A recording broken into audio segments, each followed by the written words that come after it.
Chapter 158. The snow finally stopped. The sun showed its long-lost face, illuminating this world covered in silver. South of Silvermoon City, a large number of Eastern captives were working hard under the supervision of the Black Cavalry. A luxurious convoy passed by them, and many of the captives looked up curiously. Then they were shocked by the emblem on the convoy's flag.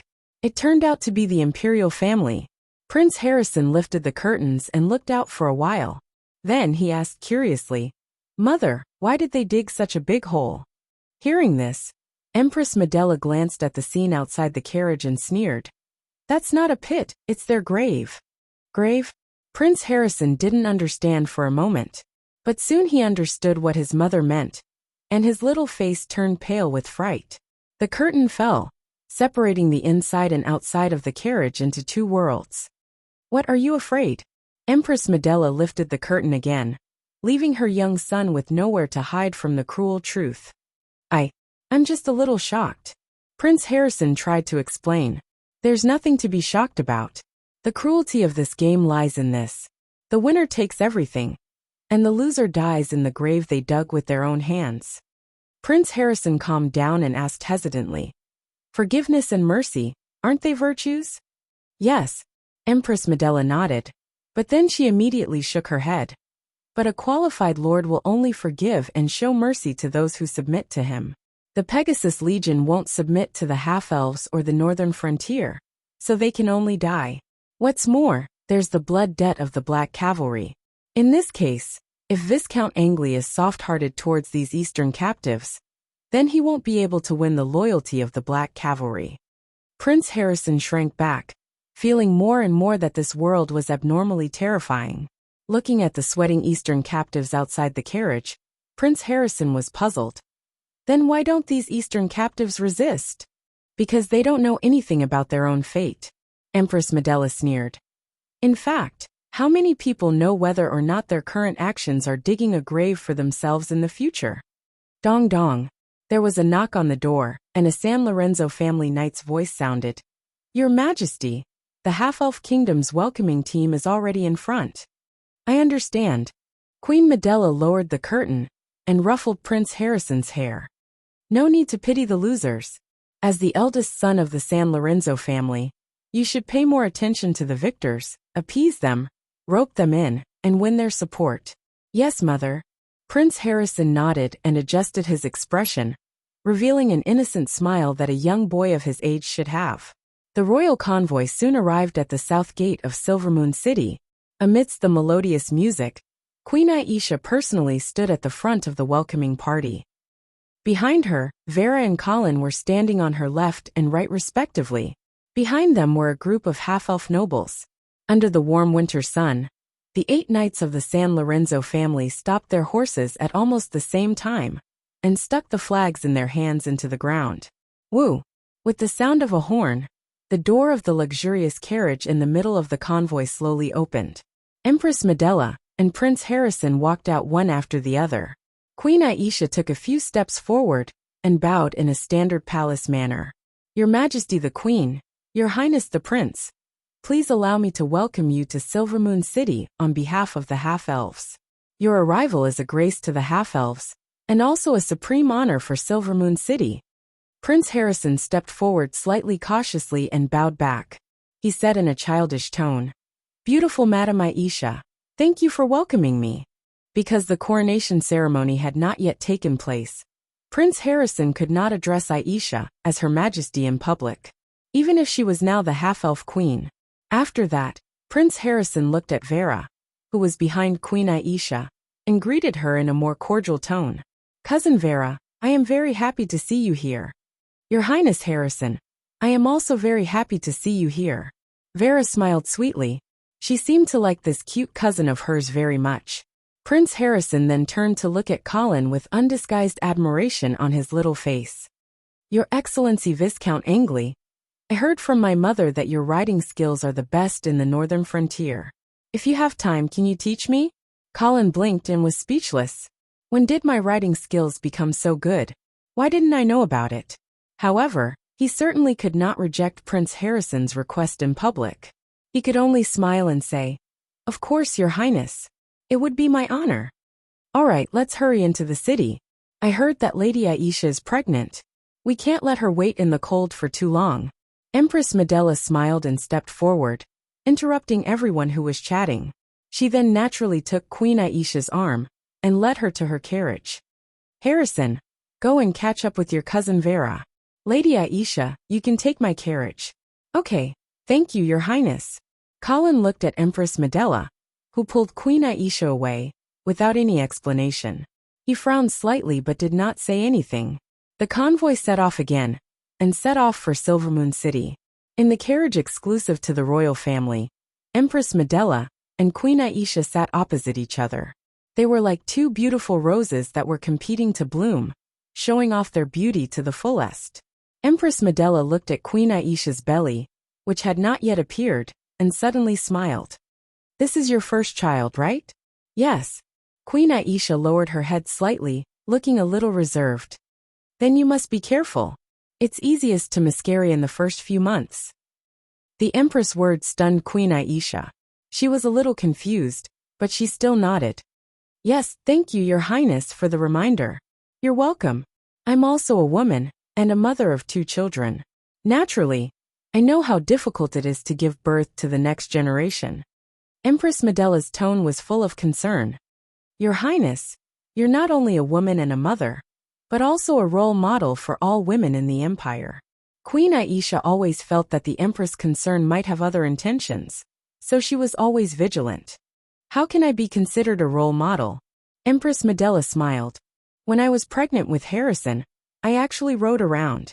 One time, I accidentally fell off the horse and almost had a miscarriage. It scared me. Queen Aisha frowned. She did not understand why the Empress kept mentioning miscarriage. But when she heard what the Empress said next, she suddenly realized something. Later, I found out that I fell off the horse because the saddle was tampered with. Empress Medela looked at Queen Aisha. Do you know who did it? Maybe it's His Majesty's political enemy. Yes, that's what everyone thinks. Moreover, the one who served as the knight that day was the son of the political enemy. Empress Medela sneered. Then, His Majesty used this as a reason to strip the political enemy of his position in the palace. Queen Aisha was silent. She completely understood what Empress Medela wanted to say. I heard that you just suffered an assassination not long ago. Yes. Queen Aisha nodded. She wanted to explain that she had discussed this assassination with Colin, but she didn't say it out loud when the words were on the tip of her tongue. Aisha. Empress Medela suddenly held Queen Aisha's hand and said in a concerned tone, don't be willing to be a man's chess piece, because a chess piece can be abandoned at any time. Queen Aisha bit her lip and looked up at Empress Medela. She sincerely asked for advice. Then what should I do? Empress Medela smiled. You should firmly hold on to the things that you can truly rely on, such as the half-elven kingdom, such as the child in your belly. I understand. Queen Aisha nodded heavily. Empress Medela looked at Queen Aisha's slightly changed expression and smiled with satisfaction. Also, the San Lorenzo family will always be a strong backing for you. Thank you, Your Highness. I will always remember the grace of the San Lorenzo family. Chapter 159. Half-Elven Palace, Crystal Greenhouse. This crystal greenhouse was specially built after Queen Aisha ascended the throne. Although it was not big, it was built with natural crystals. Soft sunlight shone through the crystal dome and filled the entire greenhouse. The crystal walls were surrounded by copper pipes. From time to time, warm steam would spurt out from the holes on the surface of the copper pipes, making the entire greenhouse as warm as spring. In such an environment, even though it was winter and the wind was howling, the greenhouse was still filled with gorgeous blood roses. However, Colin's gaze was firmly fixed on Queen Aisha. Today, the half-elven queen was wearing a snow-white tunic dress that accentuated her slender waist and straight back. Her fair and slender hand held a freshly cut blood rose and slowly inserted it into the flower basket. Then she held the flower basket and looked at it for a while, a pure and beautiful smile blossoming on her lips. This smile was completely different from the queen's usual flirtatious and charming image, which made Colin feel a little dazed. Does it look good? Queen Aisha suddenly turned her head and smiled brightly at Colin. Colin came back to his senses and nodded. It looks good. It was unknown whether he was praising the flowers or the beauty. Queen Aisha smiled slightly proudly, and then put the flower basket on the small round table in the center of the greenhouse. She sat down on a rattan chair. Aren't you worried about what Queen Medela said to me? Colin also sat down on a rattan chair opposite Queen Aisha, and shook his head with a smile. What is there to worry about? It's just a simple provocation. Is it really not a clever one? Queen Aisha smiled slyly. Lord Viscounts, it seems that you don't understand women, especially pregnant women. Colin put away the frivolous expression on his face, and thought carefully. He couldn't help but nod. It does make sense. So you were really touched by the Queen's words? Queen Aisha didn't answer, but instead asked, if you knew in advance that I was pregnant, would you still have proposed that assassination plan? No, Colin said without hesitation. Queen Aisha smiled sweetly, as if the man's answer satisfied her, but then she changed the topic. But I would. Colin raised his eyebrows and looked at Queen Aisha in confusion. Queen Aisha's expression was calm, but her voice was as hard as iron. I would choose to continue with that assassination plan, even if I might lose this child. Colin's expression changed slightly. Aisha, if I could use the life of my child in exchange for the awakening of the half-elves, I wouldn't hesitate. Colin narrowed his eyes and looked at the half-elf queen with bright eyes. Queen Aisha also stared into Colin's eyes without flinching, revealing her truest side. After a long while, Colin sighed and said with a smile, looks like Queen Medela's plan isn't very smart, because she doesn't know what kind of person you are. Then, what kind of person am I? Colin was about to answer when he felt something rubbing his calf under the round table. As soon as he raised his head, he saw Queen Elsa with a smile on her face. She was looking at him charmingly. Colin's heart couldn't help but skip a beat. He quickly reached out and grabbed the other's naughty little foot that was teasing him. The delicate and smooth feeling made Colin couldn't help but hold Queen Aisha's delicate and charming jade foot in his palm and gently knead it. Queen Aisha's fair cheeks blushed, and her watery eyes glanced at Colin flirtatiously. It was as if she was complaining about his presumptuousness, but also as if she was encouraging him to be bold. Just as Colin was about to lift the round table in front of him, and further explore the seductive and mysterious flower path, a maid suddenly reported from outside the crystal greenhouse. Your Majesty, Prince Harrison and Miss Vera are outside asking for an audience. Colin suddenly felt a little depressed. If it were anyone else, he would definitely ask Queen Aisha to send them away. But these two were really difficult to deal with. Queen Elsa looked at the deflated Colin. She suddenly covered her mouth and giggled. She comforted him. I will prepare honey chrysanthemum tea tonight. Lord Viscount, do you want to have a taste? Of course, Colin wouldn't refuse. Okay, I must try the tea personally made by your Majesty, and see what it tastes like. Queen Elsa giggled, and withdrew her slender foot from Colin's evil hand. She said to the maid outside in a loud voice, let them in. Soon, Prince Harrison and Vera walked in. Today, Vera was wearing a long white dress that was slightly trailing on the ground. She also wore a white curly-brimmed hat. She looked dignified and elegant, like a blooming magnolia. As soon as the girl entered the greenhouse, she smiled sweetly at Colin. If there weren't other people in the greenhouse, she would have jumped straight into Colin's arms. After a while, Vera looked at the beautiful blood roses and couldn't help but praise. Your Majesty, the blood roses that you have cultivated are getting more and more beautiful. Queen Aisha smiled gently and said, Miss Vera, you are too kind. If you want to learn, I would be happy to teach you. Vera was a little tempted, but she was also a little hesitant. Queen Aisha seemed to see through Vera's inner struggle, and she comforted her. Don't worry, these flowers are cultivated with animal blood. Vera was relieved when she heard that there was no need for human blood, or even human heads. She smiled and said, Okay, then I will have to trouble you. Prince Harrison, of course, had no interest in the flower cultivation technology.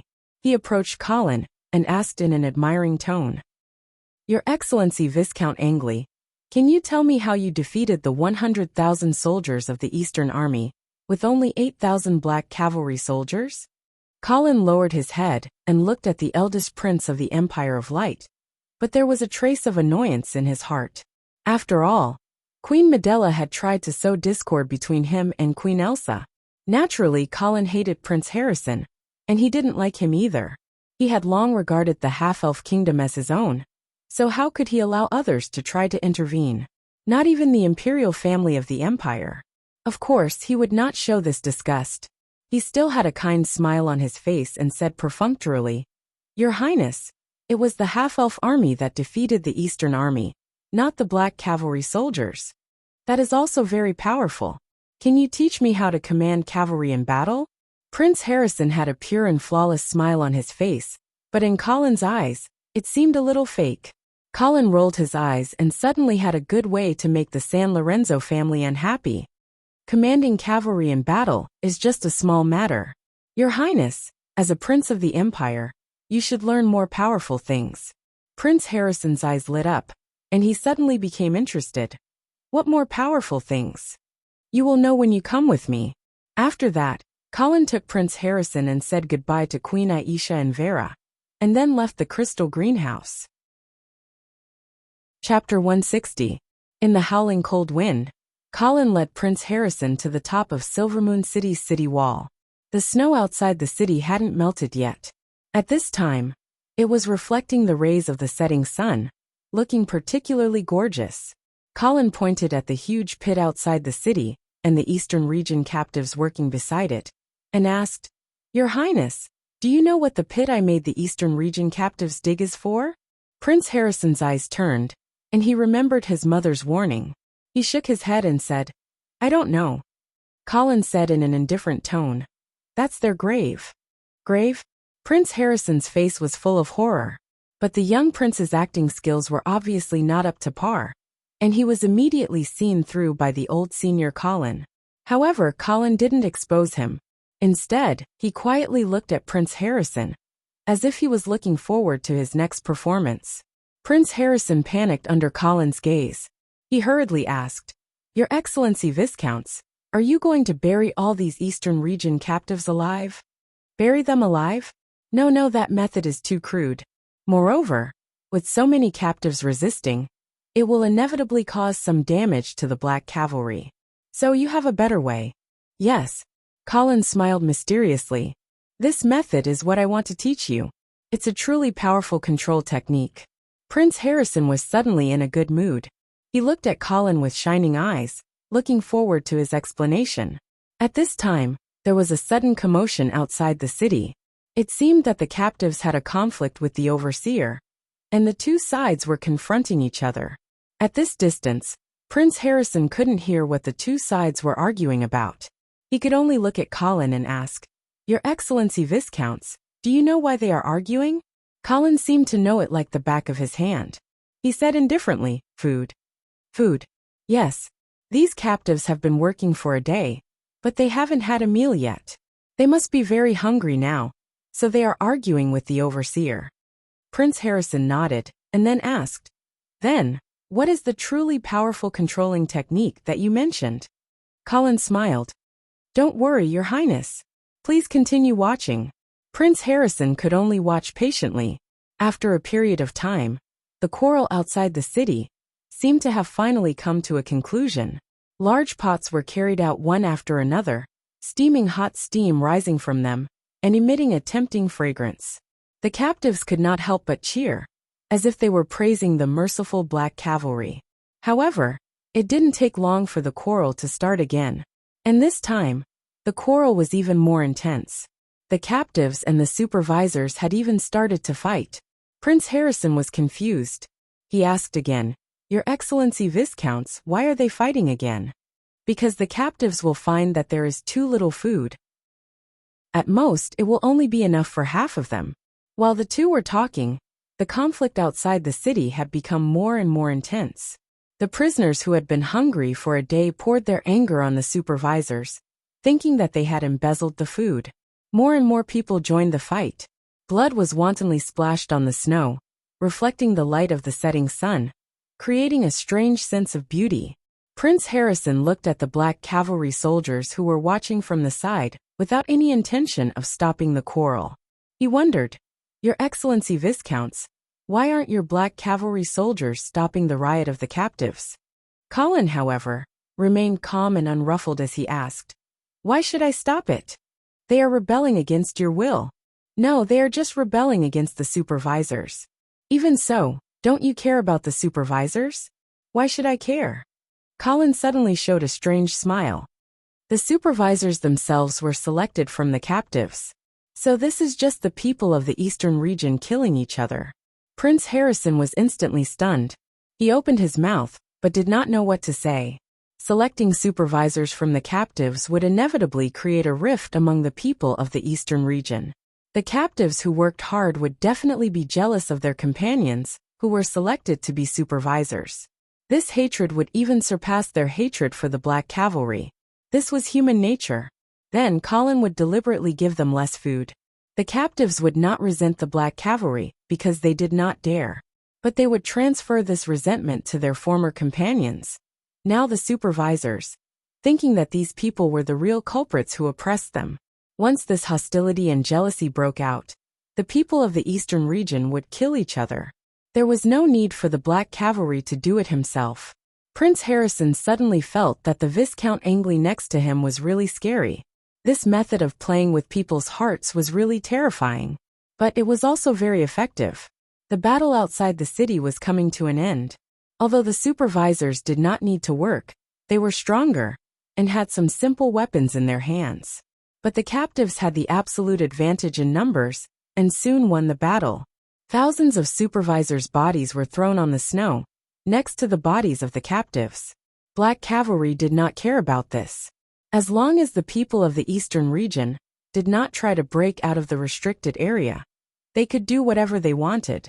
The captives cheered loudly to celebrate the victory, and then immediately rushed to the cauldrons full of food. However, there was still not enough food to go around. So the fighting broke out again. Piles of corpses were added to the snow. When the chaos finally subsided, the black cavalry finally entered the scene. They directed the remaining captives to bury the corpses, and then selected a new batch of supervisors from among them.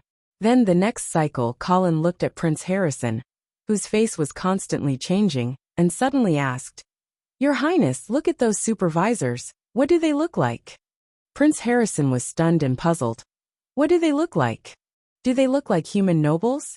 "Nobles? Yes, the number of nobles is smaller, but they have more power. They enslave a large number of their companions, but they are not much different from us." Prince Harrison felt a chill in his heart, and found that Colin's words were indeed reasonable. For some reason, he suddenly felt an inexplicable panic in his heart, and blurted out, "But in the real world, how could the commoners dare to rebel against the nobles?" "Under normal circumstances, of course they would not dare," Colin smiled and said. "But when they are forced into a dead end, what can they not do? But even if they rebel, they can't win. The nobles in the real world are not like those supervisors. They are not something that the commoners can defeat with numbers." Colin did not refute this time. Instead, he sneered and said, "Your Highness, if you are obsessed with the question of whether the commoners can defeat the nobles, then you will fall into the trap of this game." "Trap? What do you mean?" Colin pointed in the direction of the huge pit outside the city, his eyes deep and dark. "Think about it. Who arranged this conflict between the supervisors and the captives? And who is constantly intensifying this conflict and making them kill each other?" Prince Harrison's eyes narrowed. "It's you." Colin laughed heartily. "That's right. Then think about it again. Between the overseer and the captive, do I really care who wins or loses?" Prince Harrison was enlightened. "You don't care. As long as they fight among themselves, no matter who wins or loses, they will have already fallen into your trap. What they should really do is to unite and rebel against the black cavalry. And against you." "Yes." Colin nodded lightly, and then suddenly stopped talking. Prince Harrison pondered over this meaningful metaphor that Colin had mentioned, and seemed to have understood something.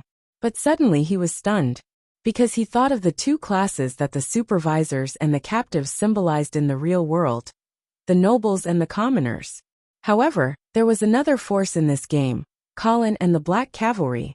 What they were symbolizing was, Prince Harrison suddenly turned to look at Colin, and saw this Viscount Angley give him an enigmatic smile. He opened his mouth, wanting to ask the question in his heart, but he realized that he did not know where to start. Suddenly, this prince of the empire felt a boundless fear envelop him, and he could not help but tremble. Chapter 161. The colorful glass reflected the charming light and shadows. The statues of the 7 first-generation holy knights stood on both sides of the palace, watching the people in the hall. The nobles of the Empire of Radiance, who came to watch the ceremony, gathered together with solemn expressions. In the melodious sound of the bell, Prince Harrison strode into the hall with his head held high. Cheers rose from all directions.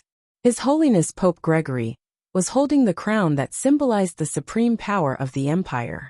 He was standing on the left side of the throne, quietly watching Prince Harrison. An extreme desire that came from the depths of his heart made Prince Harrison unable to help but slightly quicken his pace. Arriving in front of Pope Gregory, Prince Harrison knelt down on one knee, waiting for his own coronation. However, as time passed, Pope Gregory didn't place the crown on Prince Harrison's head. The hall suddenly quieted down. Prince Harrison raised his head in confusion, only to see Pope Gregory's emotionless eyes. "Your Highness," Prince Harrison called out softly. Pope Gregory finally spoke, but his tone was extremely cold. "I'm sorry, Your Highness. The Lord needs a new shepherd." Boom. Prince Harrison suddenly felt like he was struck by lightning. His whole body froze on the spot, not knowing what to do. The sound in his ears suddenly disappeared, and Pope Gregory's figure seemed to be getting farther and farther away. He suddenly reached out with both hands, trying to grab the crown, but it was empty. Pope Gregory's face also became blurry, and in the end, it turned into Colin Angeli's appearance. Prince Harrison opened his mouth to shout, but he found that he couldn't make a sound. At some point, a whip suddenly appeared in his hand. Prince Harrison lowered his head and found that his luxurious clothes had turned into a shabby military uniform. Moreover, it was the uniform of the Eastern Army's Heavenly Horse Legion. Prince Harrison suddenly turned around and found that he was surrounded by a group of emaciated Eastern Army soldiers. Their eyes flashed with the flames of anger, and they were approaching him step by step. "Why won't you give us food? Are you really nobler than us? What right do you have to enslave us?" Fear instantly shrouded Prince Harrison. He tried to put up a strong front and waved his whip, trying to scare off the Eastern Army soldiers in front of him. However, such a threat was of little use. Roaring, these Eastern border soldiers charged at Prince Harrison like a pack of wild beasts. "Ah!" Prince Harrison let out a cry of despair. Then he realized that his body was falling rapidly. When he turned around, he saw an endless abyss of darkness behind him. Harrison? Hearing his mother's voice, Prince Harrison finally woke up from his nightmare. He sat up abruptly and panted heavily. Only then did he realize that his body was drenched in cold sweat. Queen Medela wiped her son's pale face with a silk handkerchief and asked worriedly, "What's wrong? Nightmares?" Prince Harrison nodded. The fear in his eyes had yet to fade. "What nightmare scared you so much?"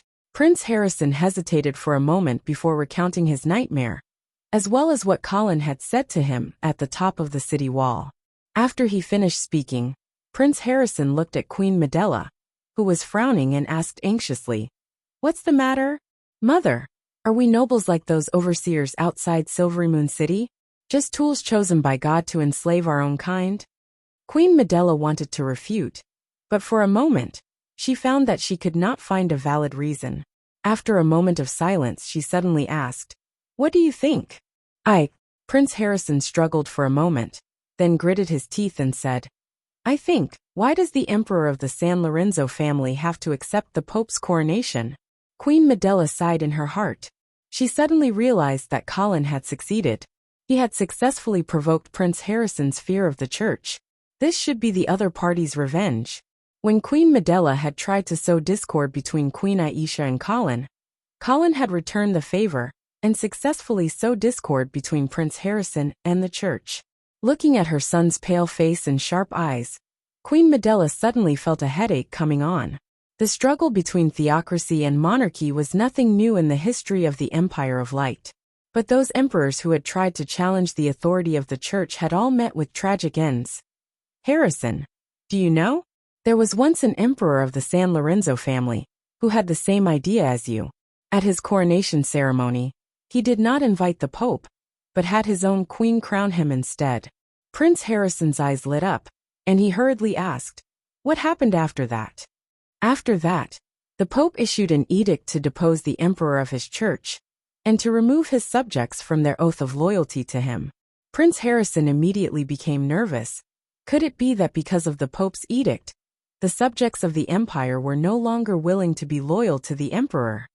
Yes, the dukes of the four territories declared at almost the same time that if the emperor could not obtain the Pope's forgiveness, they would no longer recognize him as the emperor. Prince Harrison's face instantly turned pale, and the light in his eyes disappeared. After a while, he opened his mouth again and asked in a small voice, "What happened after that?" The emperor, who had become the target of public criticism, had no choice but to beg for the Pope's forgiveness. On a snowy night, the emperor climbed the holy mountain barefooted and knelt in front of the Cathedral of Light for 3 days and 3 nights before he finally saw the Pope. The once proud emperor could only crawl before the Pope, spread his arms, his body in the shape of a cross, and repent for his crimes with tears and snot running down his face. The Pope used a thorny vine to whip the emperor 10 times on the back and sternly reprimanded the emperor for his crimes. After humiliating this queen consort of the mortal world, the Pope announced that he was pardoning the emperor of his crimes, restoring his church records, and agreeing to crown him. Hearing this, Prince Harrison couldn't help but tremble. The scene from his nightmare appeared before his eyes again, making him feel a suffocating fear. Empress Medela cupped her son's pale cheeks with both hands and forced him to look into her eyes. "So Harrison, before you have absolute confidence, do not show any disrespect to the gods, not even the slightest bit," she said solemnly. Prince Harrison's expression was one of struggle as he said painfully, "Mother, can we only be the tools of God? Just like those supervisors outside the city, we can be abandoned and slaughtered at any time." "Harrison, that was Viscount Angley deliberately misleading you. How can we nobles be as weak as those supervisors? No matter how the commoners make a fuss, they will not be able to shake our rule." "No, this is not a question of whether or not our rule can be shaken. Viscount Angley is right. As long as we are concerned about whether or not the commoners can defeat the nobles, we will fall into the church's trap. The church does not care who wins or loses. They only want a qualified tool to rule. If the San Lorenzo family is unable to control the situation of the empire, then they can choose a new royal family, unless we unite and rebel against that high and mighty." "Shut up." Empress Medela suddenly stopped Prince Harrison's nonsense with a stern voice. Pulling her son's face closer to hers, Empress Medela warned with a gloomy expression, "Rebel? Harrison, do you think that even if those Eastern captives and supervisors outside the city unite, they can really resist the Black Cavalry?" Prince Harrison shook his head with a pained expression. Empress Medela sighed. "So don't think about these dangerous thoughts anymore. Go to sleep. You are the first heir of the San Lorenzo family. As long as you do not do evil, what reason does the Pope have to refuse to crown you?" Prince Harrison hesitated for a moment, as if he wanted to say something, but in the end, he did not say it. He lowered his eyes and nodded obediently. "Yes, mother, I understand." "That's good. Go to sleep." "Yes." Looking at her son who had fallen asleep again, Empress Medela's beautiful brows furrowed tighter and tighter. After a long while, she extinguished the magic lamp and walked out. There were no stars in the sky tonight. Only a silver moon hung high in the sky, sprinkling its cold light on the world. Colin's young face suddenly appeared in Empress Medela's mind. Then, an elusive smile crept onto her lips. "Garcia, is he your choice?" Chapter 162. Silvermoon City returned to its usual bustling state, as if the coup and bloody battle had never happened. However, observant people could sense a different aura from the half-elves. It was as if they were a completely different race. Lawrence Ullman sensed this change. As the eldest son of the Oman family, and the first in line to inherit the title of Earl, Lawrence Viscounts had visited Silvermoon City a few times. Back then, when the half-elves saw him, they bowed very low, unlike now. Although they were still respectful, they were neither servile nor overbearing. "My apologies, Lord Viscounts. Our company's food has all been pre-ordered by the Angeli family." The Angeli family again. Viscounts Lawrence was depressed. He had visited all the big and small companies in Silvermoon City these few days, only to find that the Angeli family had beaten him to it. Thinking of the half-elven nobles he had visited before, and how they had kept a respectful distance from him, Viscounts Lawrence rubbed his chin and sighed. "Colin Angeli, the true owner of Silvermoon City?" "Lord Viscounts, there is a man outside who claims to be the eldest son of Earl Oman, Lawrence Viscounts, requesting to see you." Colin was stunned. He had not expected to meet someone from the Oman family in Silvermoon City. After thinking for a while, he casually gestured for the man to enter. Viscounts Lawrence was a handsome and elegant young man in his 20s. He had a pair of wine-red eyes like his father, Earl Oman. He had an impeccable smile on his face, and his every move was refined and courteous. He indeed had the bearing of an earl's eldest son. However, Colin did not like him. He had never forgotten that the Oman family was highly suspected of plotting to assassinate him. Of course, on the surface, Colin pretended to be friendly. "Lord Viscounts Lawrence, welcome to Silvermoon City. Lord Viscount Angley, thank you for your hospitality. My father has always said that you are a military genius, but I didn't expect it to be proven so quickly. In the Battle of Silvermoon City, your glorious feat of defeating the Eastern Border's Pegasus Legion, with the remnants of the Black Cavalry, and the half-elven Silvermoon Guard, has spread throughout the northern frontier. Countless bards are singing your name." Viscounts Lawrence's words of praise came out of his mouth with a sincere smile on his handsome face. Even though he knew that it was just polite words, it still made the person being praised feel his sincerity. "You flatter me. In the Battle of Silvermoon City, it was mainly due to the bravery of the soldiers. I really didn't contribute much." Colin smiled and invited the other party to sit at the round table. He then asked the maid to bring them coffee. Viscounts Lawrence sipped his coffee while looking at the decorations in the hall. He seemed to be deeply attracted by the murals and sculptures. After a while, he revealed a satisfied smile, as if he had obtained great satisfaction from appreciating them. Colin didn't have such appreciation ability. In his opinion, these famous paintings and sculptures might as well be exchanged for gold coins. "May I know why Lord Lawrence has come to Silvermoon City? If there's anything I can help with, please feel free to tell me." "Actually, it's like this. I'm sure you've already heard that the northern frontier is currently experiencing a famine. The Oman family's territory is no exception. That's why my father sent me to Silvermoon City, this time, to buy some food back to solve the urgent situation. However, I've been to all the large merchant guilds in Silvermoon City these past few days, and I've discovered that you've already bought all the food in advance. That's why I've shamelessly come here to buy some food from you." Colin put down his coffee cup and purposely put on a troubled expression. "I see. Actually, I'm very willing to help the Oman family. After all, our families are related by marriage. However, the shortage of food in the Angeli family's territory is indeed a little too great. Even with the current food reserves in Silvermoon City, it's barely enough, so..." Hearing Colin's excuses, Viscounts Lawrence maintained a smile on his face, but he was already cursing in his heart. The half-elven kingdom's agricultural standards were renowned, and Silvermoon City had always been known as the Empire's granary. The food produced by the half-elven kingdom was more than enough to supply half of the northern frontier. Now he was saying that it was barely enough to supply one Viscount's territory? Who was he trying to fool? "Lord Viscounts, I can understand your difficulties. However, the Oman family does need help now. How about this? As long as you're willing to sell some of your food to us, I'll accept any price." Colin was overjoyed. "I've been waiting for you to say that." He'd monopolized the food in Silvermoon City this time. Apart from supplying the Viscount's territory, he'd planned to sell the rest to make a fortune. Now that someone had come knocking on his door, Of course he wouldn't be polite. Ahem, you're being too polite. Since the Oman family is so lacking in food, of course I won't leave them in the lurch. However, I won't take advantage of them either. I'll sell it to you according to the market price. Thank you, Lord Viscounts. Viscounts Lawrence hurriedly expressed his gratitude. However, he understood that the so-called market price was definitely not the market price in Silvermoon City, but the market price in the northern frontier. However, the price of food in the northern frontier had already skyrocketed. How dare he say that he won't take advantage of them? Colin slowly raised his coffee cup and smiled. I'll arrange for someone to contact you. You can discuss the details of the deal with him.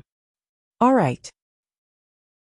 Viscounts Lawrence had no choice but to nod in agreement. Then he asked, Lord Viscounts, may I ask when you'll return to the northern frontier? Tomorrow is Queen Aisha's coronation. I plan to return after attending the ceremony. Viscounts Lawrence didn't seem surprised by this. He only smiled and reminded, Lord Viscounts, the northern frontier hasn't been too peaceful recently. Please be careful when you return. Colin's lips curled into a cold smile. With the Black Cavalry escorting me, I'd like to see who has the guts to do anything to me. Ah, that's right. I was overthinking. Viscounts Lawrence smacked his head and laughed. After taking a sip of coffee, Viscounts Lawrence spoke again. Lord Viscounts, I wonder if you've heard of a rumor circulating in the northern frontier recently? What rumor? The rumor says that the famine in the northern frontier is actually due to a plan by the Duke of St. Hilda. Colin's heart skipped a beat as he understood. However, he didn't show it on his face as he asked, what plan? When the trolls broke through the northern frontier's defense line and invaded the hinterland of the northern frontier, it was actually a show put on by the Duke. The goal was to numb the trolls and lure them out, thus giving the Black Cavalry a chance to win. Colin drank his coffee in silence, cursing in his heart. Wasn't this the plan that your old man, Count Oman, first proposed? Why are you trying to push the blame to the Duke of St. Hilda now? Didn't you say that it was a rumor? That probably doesn't have much credibility. That's right. However, if this rumor is true, then Lord Viscounts, do you think the Duke of St. Hilda is responsible for this famine? Colin blinked. After a moment of silence, he suddenly said with a solemn expression, if it's true, then the Duke of St. Hilda should indeed be responsible. Hearing Colin's answer, Viscounts Lawrence finally revealed a sincere smile. The two then chatted for a while before Viscounts Lawrence took his leave. Looking at the back view of the other party gradually disappearing, Colin could already confirm that a storm was about to engulf the northern frontier. Chapter 163. Vera, are you okay? Colin looked at the girl in front of him with a worried face and asked gently.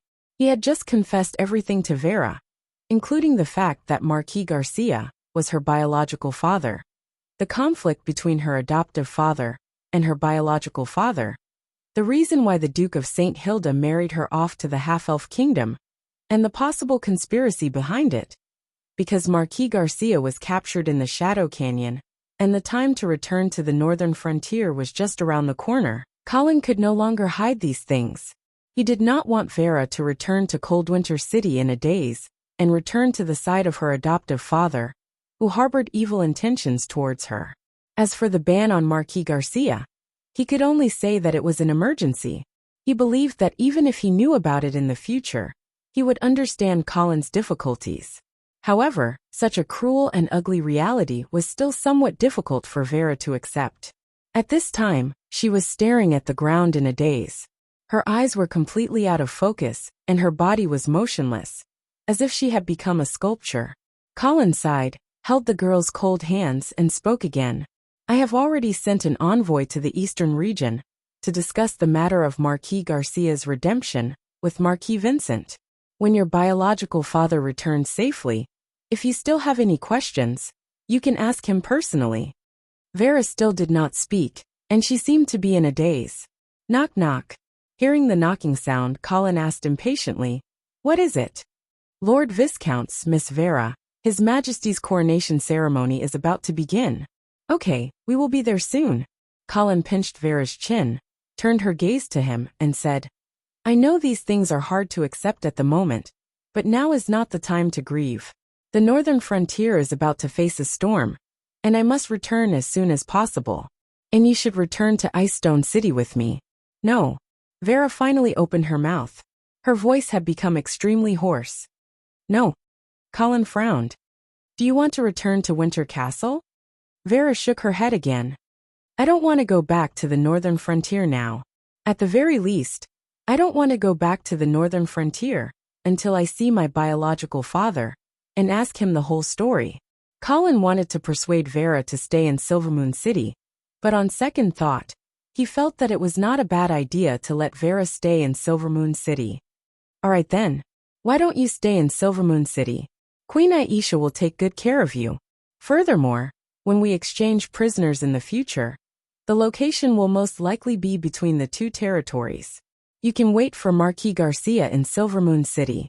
Vera nodded her head and accepted the arrangement. Colin heaved a sigh of relief and prepared to attend the Queen's coronation. However, as soon as he got up, he realized that Vera was hugging him from behind. I'm sorry, Colin. I need some time. Colin slowly turned around and hugged the girl tightly in his arms. He comforted her. It's okay. I understand. Thank you. Vera gently pushed Colin away. You should go to the coronation ceremony. Don't be late. Are you really not going? No. Please apologize to Her Majesty for me. Okay. Colin held the girl's face and kissed her gently. He then turned around and left. Aisha Miller, today, in the name of the holy ancestors of the San Lorenzo family, I crown you. May the supreme God of light bless you, so that you will not be violated in the future. May the God of light guide you on the way forward and sweep away all obstacles in your way. You should take pity on your people and ensure their livelihood. You should respect your vassals and give them glory.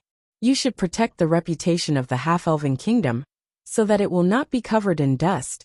Please remember that you are the Lord of Silvermoon City, the King of the half-elves, and a loyal vassal of the San Lorenzo family. May you live up to the expectations of the half-elves, the trust of His Majesty the Emperor, and the glory of the God of Light. Half-elven palace, inside the palace hall. Prince Harrison was wearing a golden robe and holding the half-elven crown in his hand. He had a solemn expression as he recited a lengthy prayer. His face was very pale, and he looked a little dispirited. It seemed that he had not been resting well recently. When Colin saw this scene, he could not help but feel a sense of satisfaction. He knew that he had successfully planted a seed of hatred in Prince Harrison's young heart. It was just waiting for the day when it would blossom and bear fruit, and give the San Lorenzo family a surprise. As he thought of this, Colin could not help but look at Queen Medela, who was standing next to Harrison. This beautiful queen, whose facial features were quite similar to Vera, was actually looking at Colin at this moment. When their eyes met, Colin immediately put on a perfect smile and nodded at the other party. Empress Medela smiled as well. Her large, watery eyes stared unblinkingly at Colin, as if to say, young man, you have successfully attracted my attention. At this moment, Harrison finally placed the half-elven crown on Aisha's head. When the crowned half-elven queen stood up and faced the crowd, all the half-elven nobles present drew their swords and knelt on one knee swearing, "My queen, I swear to be loyal to you from today until eternity." Queen Aisha lifted the hem of her dress and returned the bow to her vassals. Then the queen personally conferred the title of 4 knights, who were respectively her sword-bearer, bow-bearer, shield-bearer, and horse-bearer. Without exception, these knights were all members of the Miller family. From now on, they would accompany Queen Aisha and become her guardian knights. At this point, the coronation ceremony was officially over. Queen Aisha, wearing the half-elven crown on her head, left the hall surrounded by the crowd. She would host a banquet in the banquet hall to entertain the San Lorenzo royal family and the nobles who came to watch the ceremony. The sky was getting dark and the lanterns were lit. On the floor of the banquet hall, which was paved with red paulownia wood, there were 3 long square tables filled with all kinds of delicious wine and food. Cream salmon pie, honey pine nut cake, smoked salmon salad, and the royal family's collection of champagne.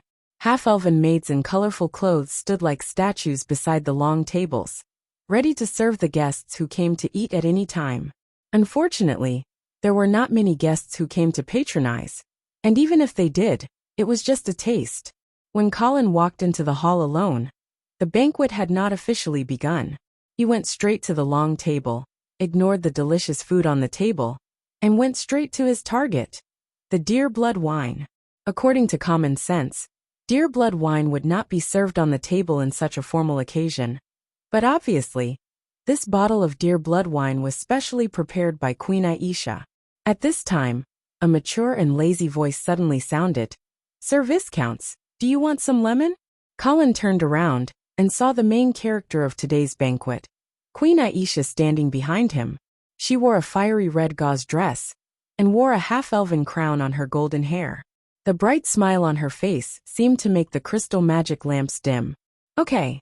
Colin smiled, understanding that the queen wanted to help him cover his scent, so he accepted her kindness. "Oh right, Vera is not willing to return to Icestone City with me. She wants to stay in Silvermoon City and wait for Marquis Garcia, so I hope you can help me look after her." "No problem, it would be my pleasure." "Okay, remember, do not let her return to chilly Winter City, even if the Duke of St. Hilda sends people to rush her." "I understand." At this time, there was a commotion at the entrance of the hall. Colin looked up and saw Queen Medela walking in with Prince Harrison. Perhaps it was a coincidence, but Queen Medela also wore a fiery red dress, revealing her slender arms and a large part of her smooth back. As she walked, her slender waist swayed gracefully, attracting the attention of all the nobles and gentlemen. Queen Aisha hurried forward to welcome them. Melodious music sounded, and the banquet officially began. Chapter 164. Asterisk tap, tap, tap. Asterisk the sound of crystal shoes stepping on the floor approached Colin, a strange rhythm knocking on his heart. He couldn't help but turn around to see who the owner of the sound was. Then, he saw Empress Medela walking towards him with a smile on her face. "Viscount Angley, may I have the honor of dancing with you?" In the face of this glamorous Empress invitation, Colin's heart was alarmed. This woman is up to something. "It would be my honor to dance with you, but I'm sorry, Your Highness, I've just invited Queen Aisha."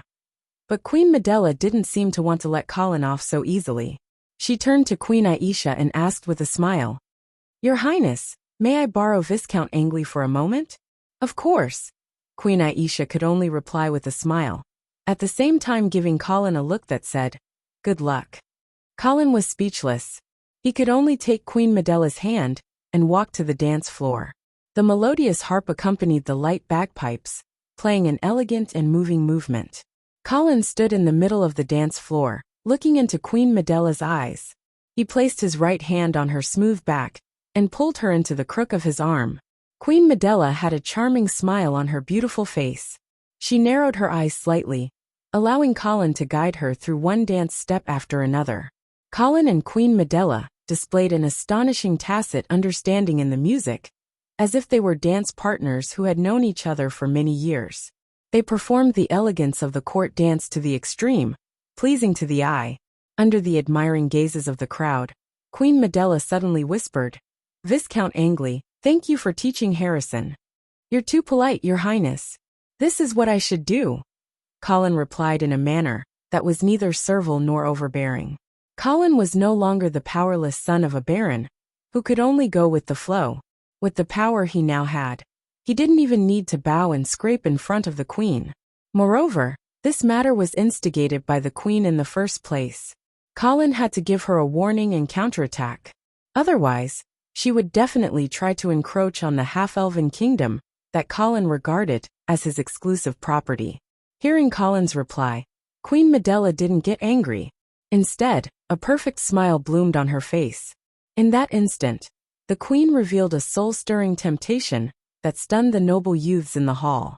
They couldn't wait to replace Viscount Angley and dance with the queen. However, Queen Medela noticed that although her dance partner Colin had a smile on his face, his eyes were still clear. She could even detect a trace of well-hidden vigilance and fear. "Your Excellency Viscounts, I'm not your enemy." Queen Medela spoke again. If you've misunderstood me before, I hope this dance will let you feel my apologies. You're exaggerating, Your Highness. I only have respect for you. There are no misunderstandings. Colin replied casually. Am I that gullible?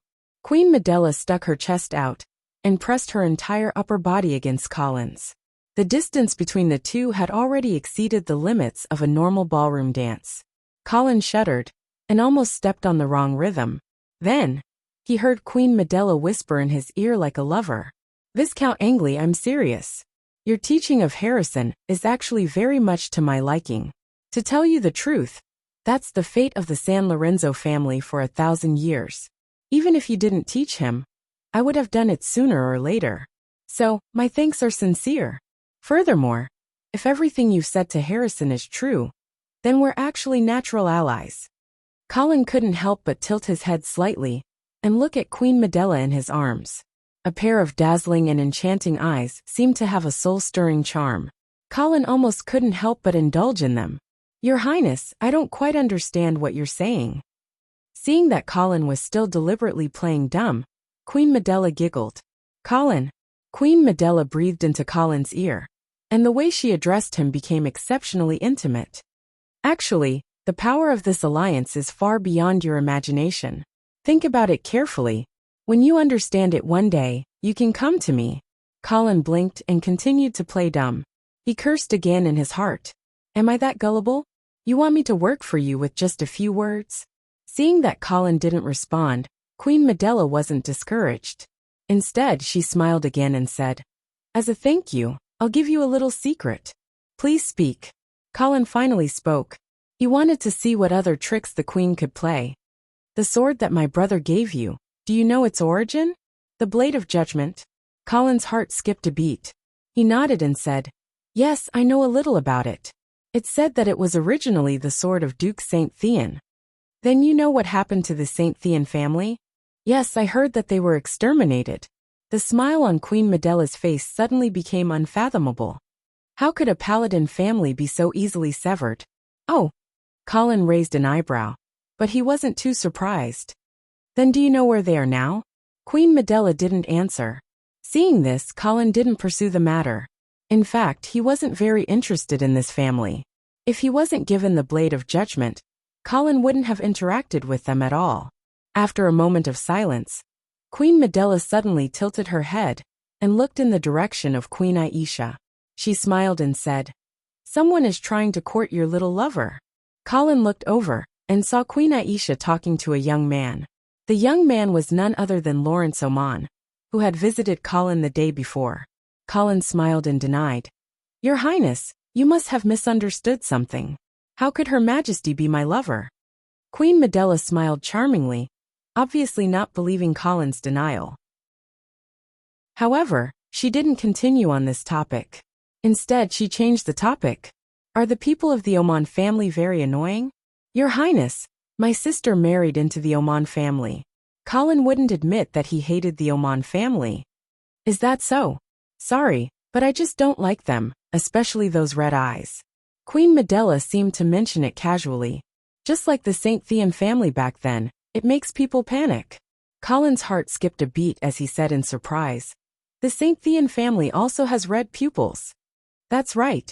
Empress Medela suddenly smiled mysteriously. As if struck by lightning, Colin's expression instantly froze. Queen Medela's lazy voice sounded again. Do you know how Count Oman's wife from the Su Duo family died? How did she die? Queen Medela didn't say anything else. Colin understood that the other party was deliberately keeping him in suspense, probably wanting him to join the so-called alliance. Of course, he wouldn't fall for it. However, the information given by the Queen was enough to make Colin's imagination run wild. Names kept popping up in his mind, as if they were out of his control. The St. Theon family, the Savoy family, the Oman family, the Su Duo family. Count Oman, Lady Penny Lawrence, Madame Su Duo Vala. Colin felt as if he had seen a clue that connected all the doubts from before. Under his full concentration, everything around him seemed to be far away. Unknowingly, the harp played the last note. At the end of the song, Colin stopped dancing like a puppet, but then he felt a pain in his foot. When he looked down, He saw Empress Medela stomping on his foot without any hesitation. She even used all her strength to stomp on his foot. You actually got distracted while dancing with me.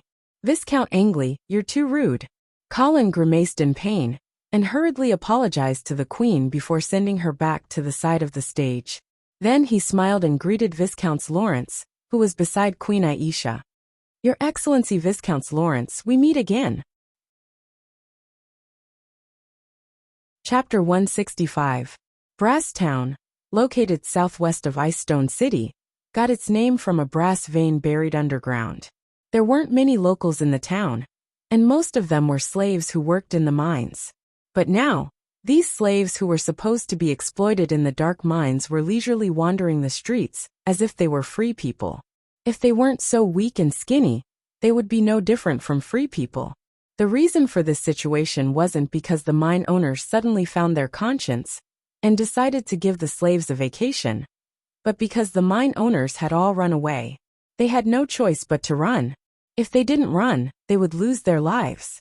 Any commoner in Brass Town with a bit of wealth had all run away, not to mention the town officials and mine owners. Under the ravages of famine, Brass Town had become a giant barrel of gunpowder. The slaves who didn't have enough to eat didn't care about the overseer's whips. They were about to starve to death. And you still want me to work? Thus the starving slaves started a rebellion. They smashed the shackles on their feet, killed the overseers, and chased away the town's garrison, successfully taking over the town. This small town, which used to be quite prosperous, gradually became desolate and depressing after this rebellion. The slaves whose eyes were green with hunger began to rummage through the town in search of any food they could stuff into their stomachs. But they were still hungry. A few slave leaders were gathered in a tavern in the center of town. They had to solve the problem of food, or else this town would really become a ghost town. You said you can find food? A slave leader looked at the unfamiliar guest across from him and asked cautiously. Sar nodded and said confidently, Of course, as long as you listen to me, you will definitely be able to fill your stomachs. Then tell us, where can we find food? Sar said word by word. Icestone City. The slave leaders were stunned for a moment, then burst into laughter. Kid, are you messing with us? That's the castle of a noble lord. There are knights inside. Not only are there knights, there's also a large army. Do you want us to die? In the face of everyone's doubts, Sar's expression did not change. He slowly raised a finger. Firstly, there aren't many troops in Icestone City.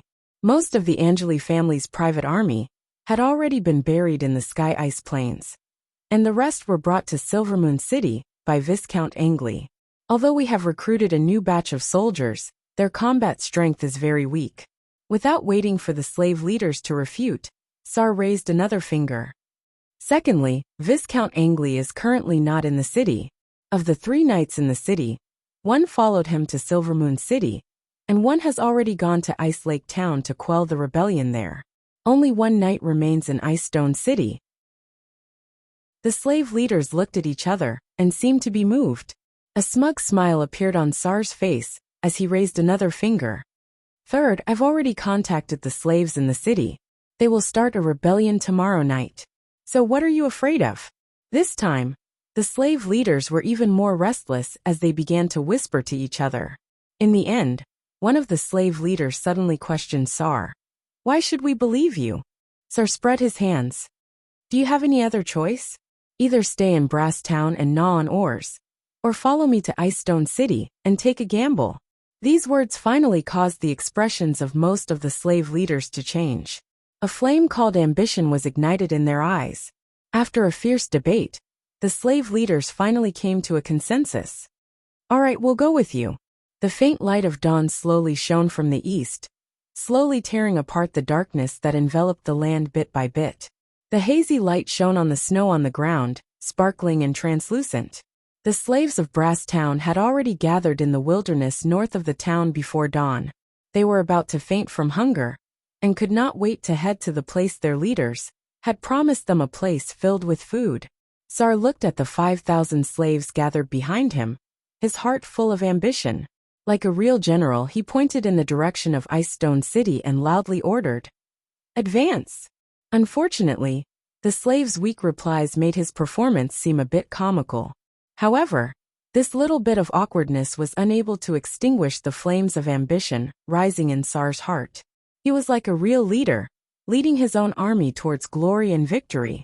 However, before they could walk far, the ground suddenly began to tremble slightly.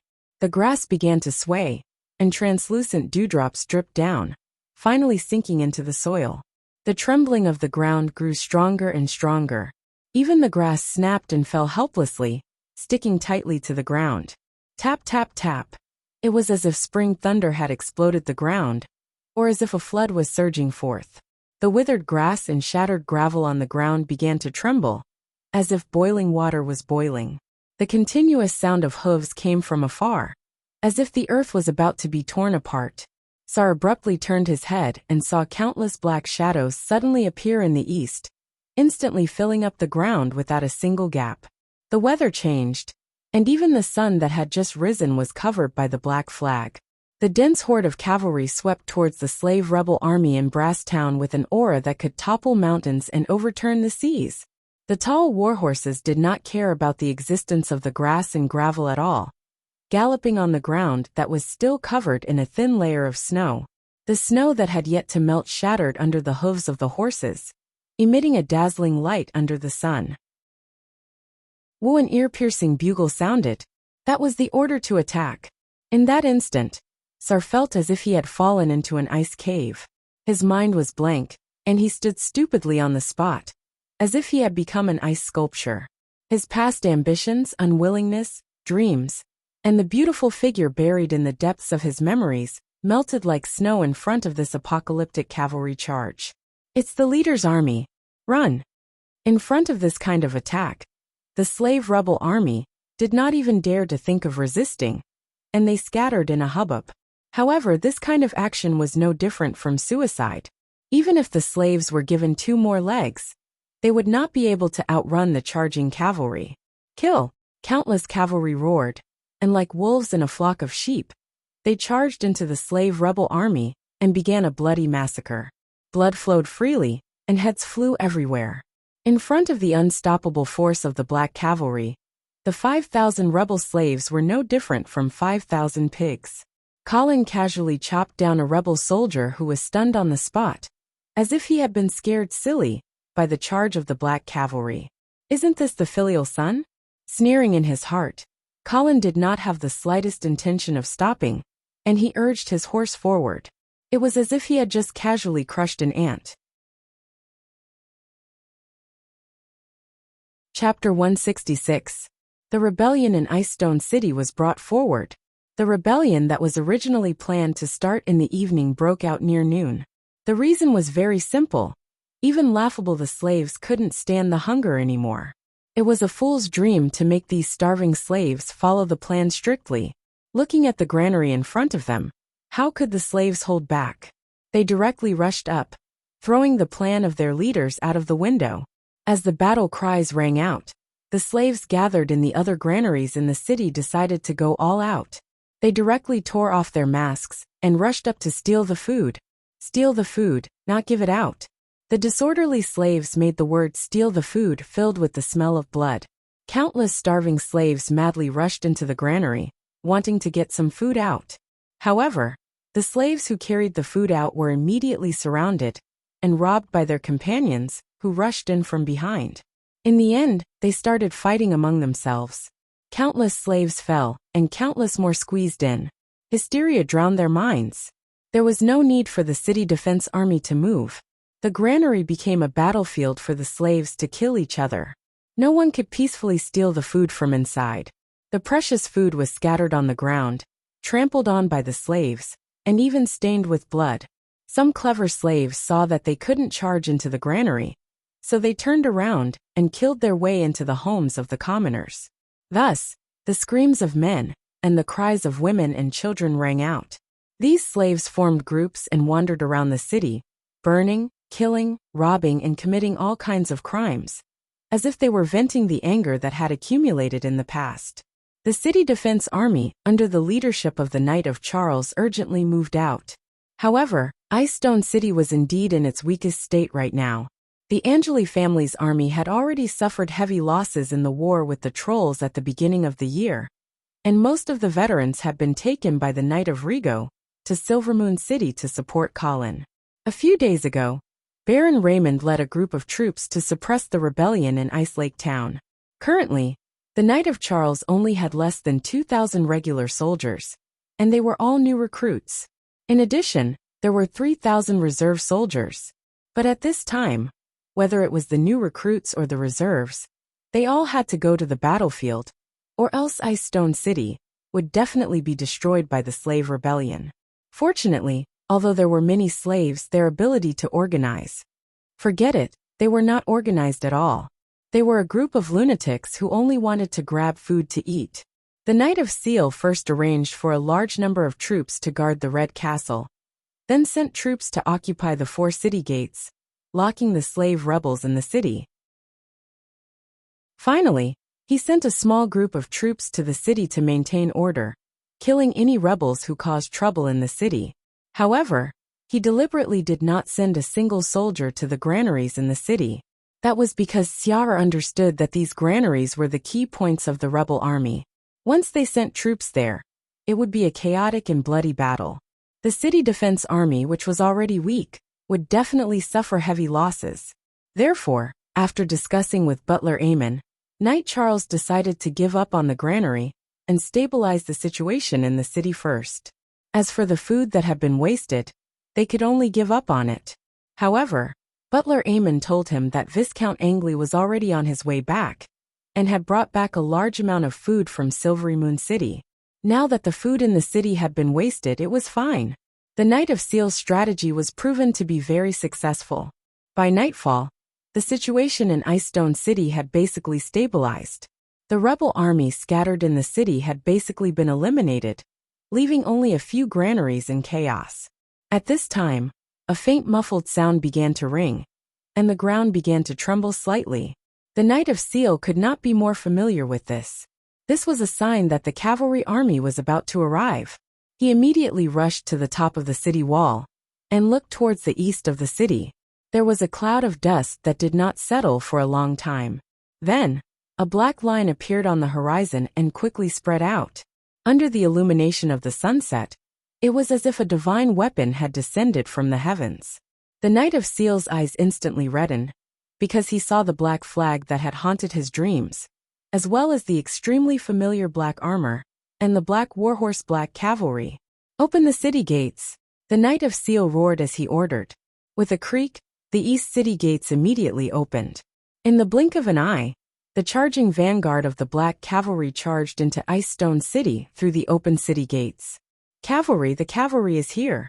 The slaves at the granaries were still fighting for food, but the shouts and the rumbling of horse hooves that followed caused them to tremble in fear. "Kneel and surrender. Disarm and we will spare your lives." The cavalry formed 5 rows and galloped on the wide streets of Ice Stone City without any scruples. Anyone who blocked their path was knocked to the ground and crushed into mud. At this time, no matter who it was, no one could stop their charge. Even if there were innocent passers-by who did not have time to dodge, they could not slow down their speed. The slaves who had been incomparably fierce when they were fighting for food instantly wilted when they encountered a true elite army. Before the black cavalry even reached the granaries, the slaves gathered inside had already scattered and fled for their lives. There were also a few who were not afraid of death and actually charged at the black cavalry with simple weapons, but their fates were needless to say. As if they had poked a hornet's nest, the slaves fled in all directions amidst cries of alarm. Unfortunately, how could they escape the cavalry's pursuit? With a loud bang, dozens of figures were sent flying by the charging warhorses. Blood sprayed out in the air, and it was unknown how many of their bones were broken. The squads of black cavalry were like sharp knives cutting into butter. Their speed did not slow down at all as they trampled through the crowd of slaves just like that. The cavalry on the horses bent down skillfully, swung their blades, and used the horsepower to easily cut off row after row of heads. Countless mouthfuls of blood sprayed into the air, and then onto the ground. Hundreds of cavalry galloped through the streets in front of the granaries like the wind, leaving behind a trail of blood. This was without a doubt a massacre. In front of the elite black cavalry, the rebellious slave army appeared so weak and laughable. Just one charge was enough to make them lose their courage. The slaves who were lucky enough to survive suddenly scattered, not even having the courage to look back, as they fled in all directions, as if their lives depended on it. However, it was a pity that they would encounter the Black Guard's cleanup team elsewhere. At this time, if one were to look down from above, the squads of black cavalry were like black dragons, shuttling back and forth on the streets of Ice Stone City, washing the slave army into pieces and sending flesh and blood flying everywhere. When Colin led the main force of the black cavalry to Ice Stone City, he discovered that the rebels in the city had already been cleaned up by the vanguard. Steward Aemon and Knight Charles were also already waiting outside the eastern city gate to welcome his arrival. "Sir Viscounts, welcome home." Colin laughed, his two legs lightly clamped on the horse's belly as he said loudly, "Let's go home." Chapter 167. Under the cold moonlight, Colin came to a balcony of the Red Castle. Behind him, the maids were busily setting up the tables and chairs. They also brought in 4 glasses of champagne and a few plates of dried fruits before quietly leaving. "Sit," Colin said to Aemon, Quincy, and Knight Charles with a smile. "Yes, master." "Yes, Lord Viscounts." The 3 of them sat down and raised their wine glasses, clinking them with Colin's. After taking a sip of wine, Butler Aemon was about to report to Colin about the recent political situation in Ice Stone City, when Colin raised his hand to stop him. "Don't be in such a hurry. I have a question in my mind since returning from Silvermoon City. If I don't solve it, I probably won't be able to think about anything else." "Master, what is it?" Colin rubbed his chin and asked. "Count Oman's wife is the sister of the former Viscount Suduo, right?" "Yes." "Then what color is this countess's pupils?" Aemon turned to look at Quincy. Clearly, this old man who had been a tax official in Ice Stone City for decades should know. "Lord Viscounts, the countess's pupils are blue." "Are you sure?" "I'm sure. I watched her grow up. Even if I close my eyes, I can still recall her face." A smug smile appeared at the corner of Colin's mouth, as if a guess in his heart had been confirmed. However, out of caution, he still asked, "Has there ever been a direct descendant of the Suduo family with red pupils?" "Red?" Quincy thought for a moment and shook his head. "No, red pupils are rather rare. As far as I know, no direct descendant of the Suduo family has ever had pupils of this color." "That's right." Colin clapped his hands excitedly. He finally understood what the little secret that Empress Medela had only revealed half of in Silvermoon City was. Aemon, Quincy, and Charles looked at each other. Clearly, none of them could follow Colin's train of thought. Colin explained with a smile. Count Oman had red pupils, while the Countess had blue pupils. Then why did the Viscounts Lawrence have red pupils? Butler Aemon frowned, and became even more confused. Quincy cautiously reminded him as well. "My lord, Viscounts Lawrence's red eyes were given to him by Count Oman. This shouldn't be a problem, right?" "No, there's a big problem." Colin's lips curled into a mysterious smile. However, Colin was a little worried about how to explain this genetic problem. There was no pea-growing Mendel in this world. People's understanding of genetics was still very shallow, and they didn't know the difference between recessive genes and dominant genes. In their understanding, it was normal for a father with red pupils to give birth to a son with red pupils. However, if one understood the basic theory of genetics, they would understand that this was not necessarily the case. Red pupils were rare, indicating that it was a recessive trait. For a recessive trait to be expressed in a child, he had to obtain a corresponding recessive gene from both the father and mother. In other words, Count Oman and the Countess had to both have the recessive gene of red eyes to give birth to a red-eyed son. Count Oman had no problem. His family had always had the gene of red eyes. However, the Suduo family did not. What was even more interesting was that Earl Oman's most beloved lover, Penny, was red-eyed. According to the laws of genetics, a child born of 2 red-eyed parents would definitely have red eyes. Just like how if both parents had single eyelids, the child would also have single eyelids. Thus, The color of the pupils of the Oman family's descendants was very interesting. Viscounts Lawrence, who wasn't supposed to have red eyes, had red eyes. Vala, who was supposed to have red eyes, had blue eyes. Colin was still worried that he had remembered wrongly, so he confirmed with Eamon. What is the color of my brother-in-law Vala's pupils? Eamon was confused, but he still replied, It's blue, my lord. As expected, Colin was now sure. Excluding the fact that there was also a neighboring Old Wong in the Count's castle and genetic mutation, this was an extremely small probability.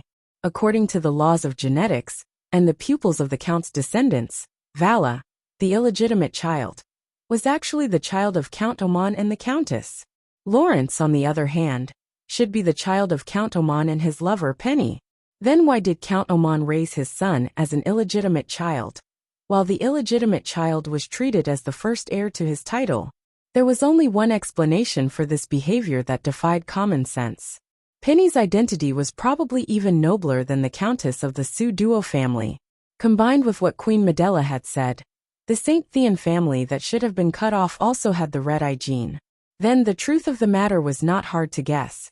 Count Oman's lover, Penny, was probably a descendant of the St. Thean family. Colin finally understood why Count Oman valued this illegitimate child so much. Not only did he help him marry the daughter of the Angeli family, but he also tried to assassinate Colin and help Vala obtain a baron's family business. If he was an ordinary illegitimate child of a noble, how could he have received such great help from his father? Count Oman's actions were clearly due to his guilt towards his true son, and he wanted to make it up to him. Thinking about it more deeply, Count Oman probably really did have bad intentions when he suggested to Duke St. Hilda to lure the enemy deep into their territory. His original intention was to use this to incite internal strife in the northern frontier, so that the St. Thean family could take the opportunity to make a comeback and take revenge. Unfortunately, the St. Hilda brothers were one step ahead and did not fall for his trick.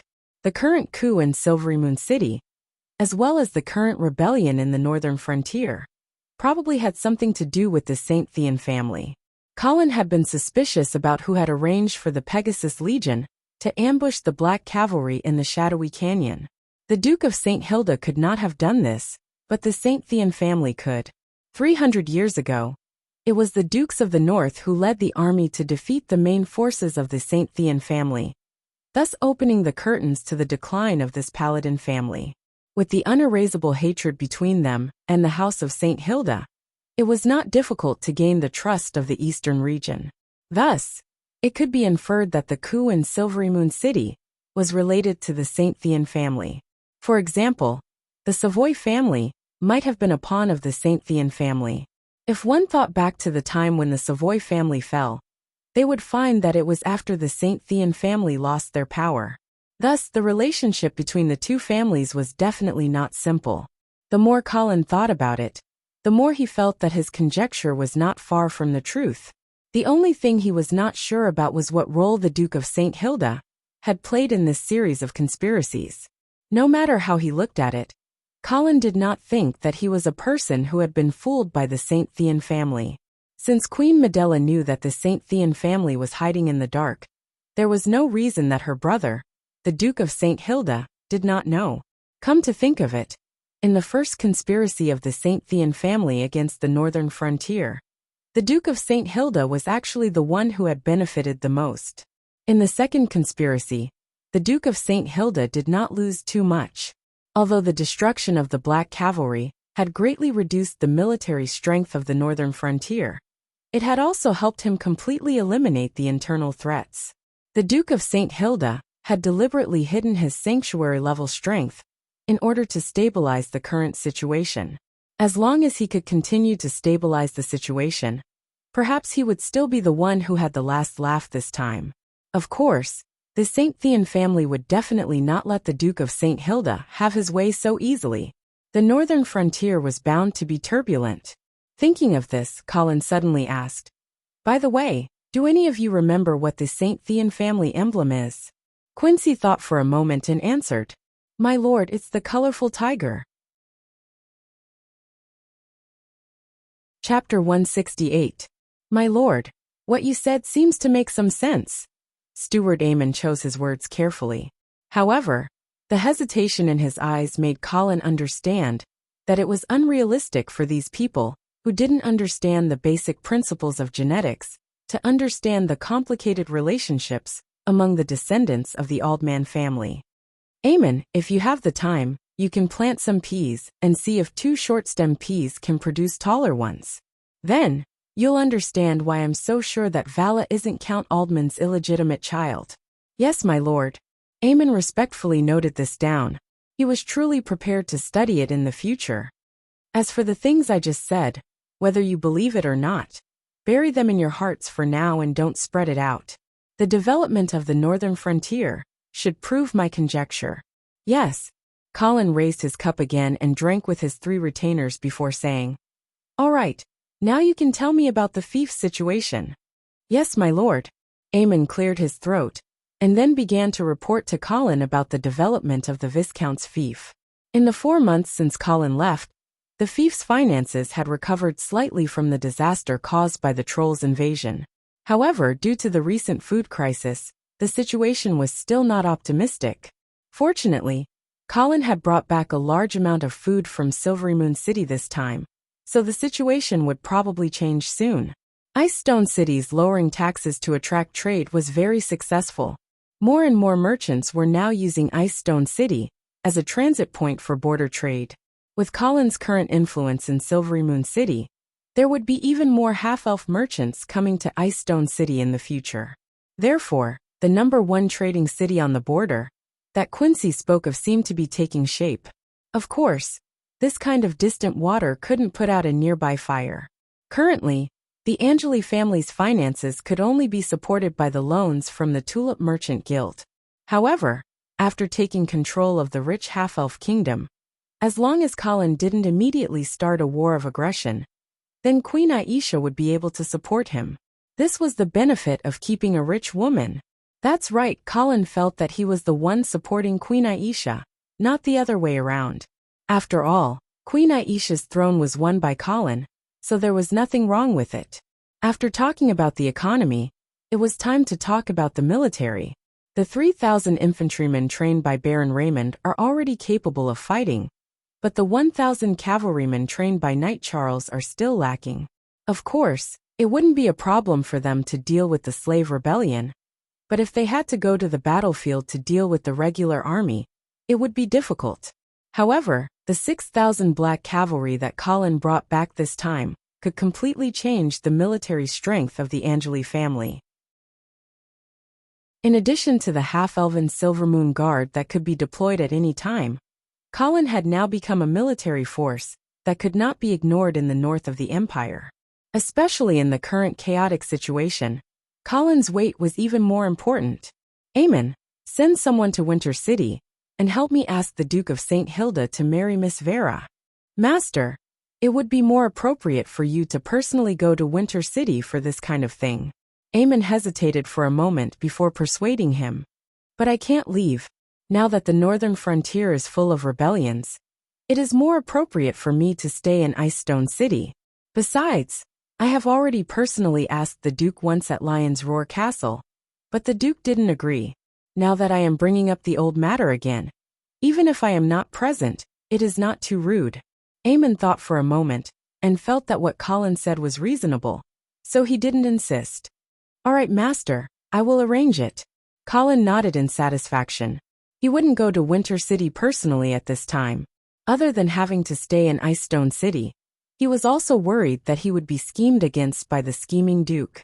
In the current situation at the northern frontier, as long as Colin sat on the fishing platform, both the House of St. Hilda and the St. Thean family would have to rope him in. Therefore, Colin felt that if the Duke of St. Hilda was smart, he would definitely not reject his marriage proposal. Also, send someone to pay attention to the movements of Marquis Dawson and Earl Oman, and report to me at any time. Colin felt that the most important cards in the St. Thean family's hands were probably these two. He just didn't know if other families would join in. Yes, Master. Eamon nodded and then reminded. Master, I am afraid that we will have to pay attention to the trolls' movements. Trolls? Colin finally realized that he had almost overlooked the northern frontier's mortal enemy. Although the Trolls' main army had just been wiped out by the Black Cavalry, with the Empire's foundation, it wasn't impossible for them to put together another army of 100,000 in the near future. With this kind of strength, in the northern frontier where civil strife was about to erupt, they would have a lot of weight. Moreover, Colin had already realized that the relationship between the St. Thean family and the Trolls was not simple. During the first Northern Frontier Rebellion, the Trolls had been the St. Thean family's greatest support. This time, Colin remembered that the St. Thean family's most important chess piece in Silvery Moon City was Sith Savoy, who had been introduced to him by Prince Okamoto. Thinking of this, the situation that the Duke of St. Hilda was about to face was much more severe than Colin had imagined. Send someone to keep an eye on the Trolls. Inform me if there is any news. Yes, Master. Charles, help me train another 3,000 cavalrymen.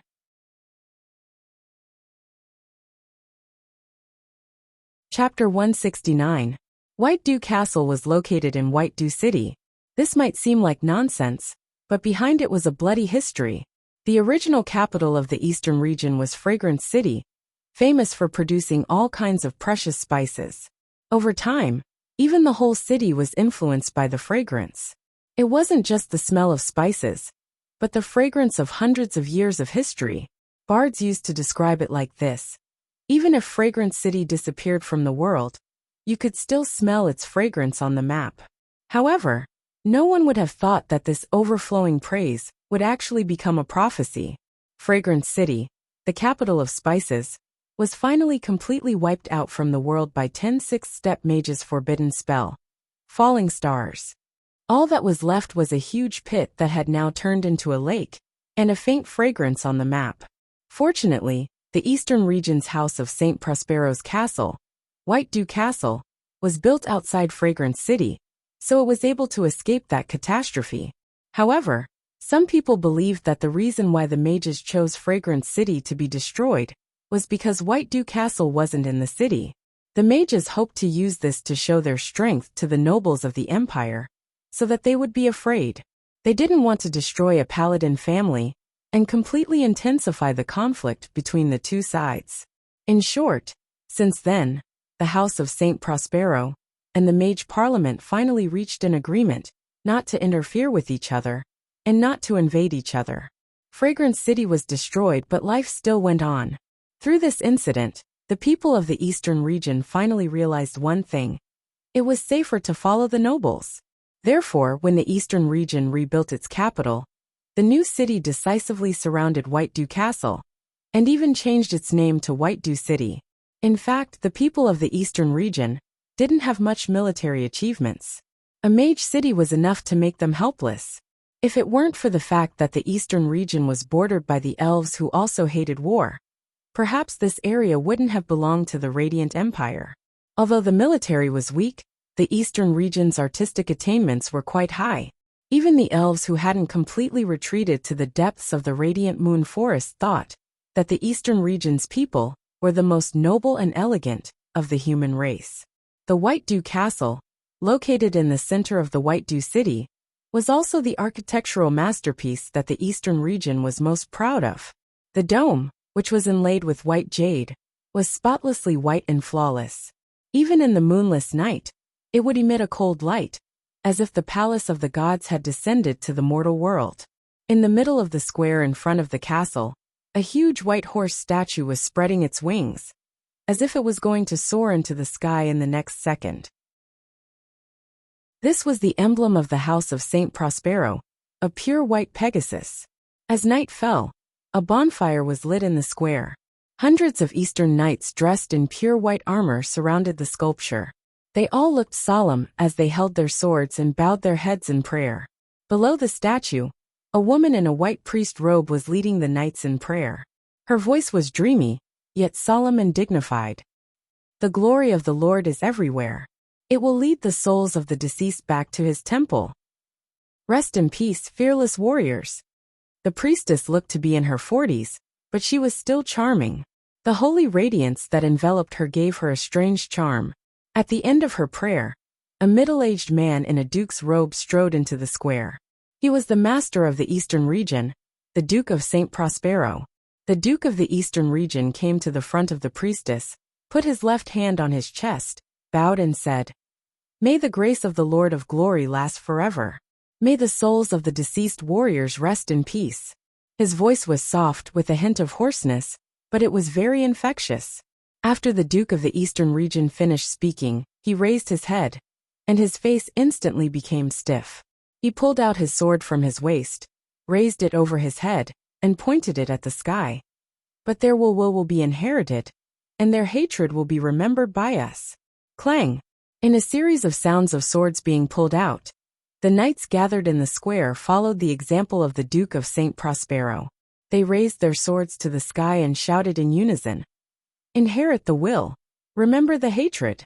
After the ceremony, the knights dispersed one after another. The Earl of Avon slowly walked over and saluted the Duke of St. Prospero and the priestess. "Father, mother." It turned out that the priestess was the Duchess.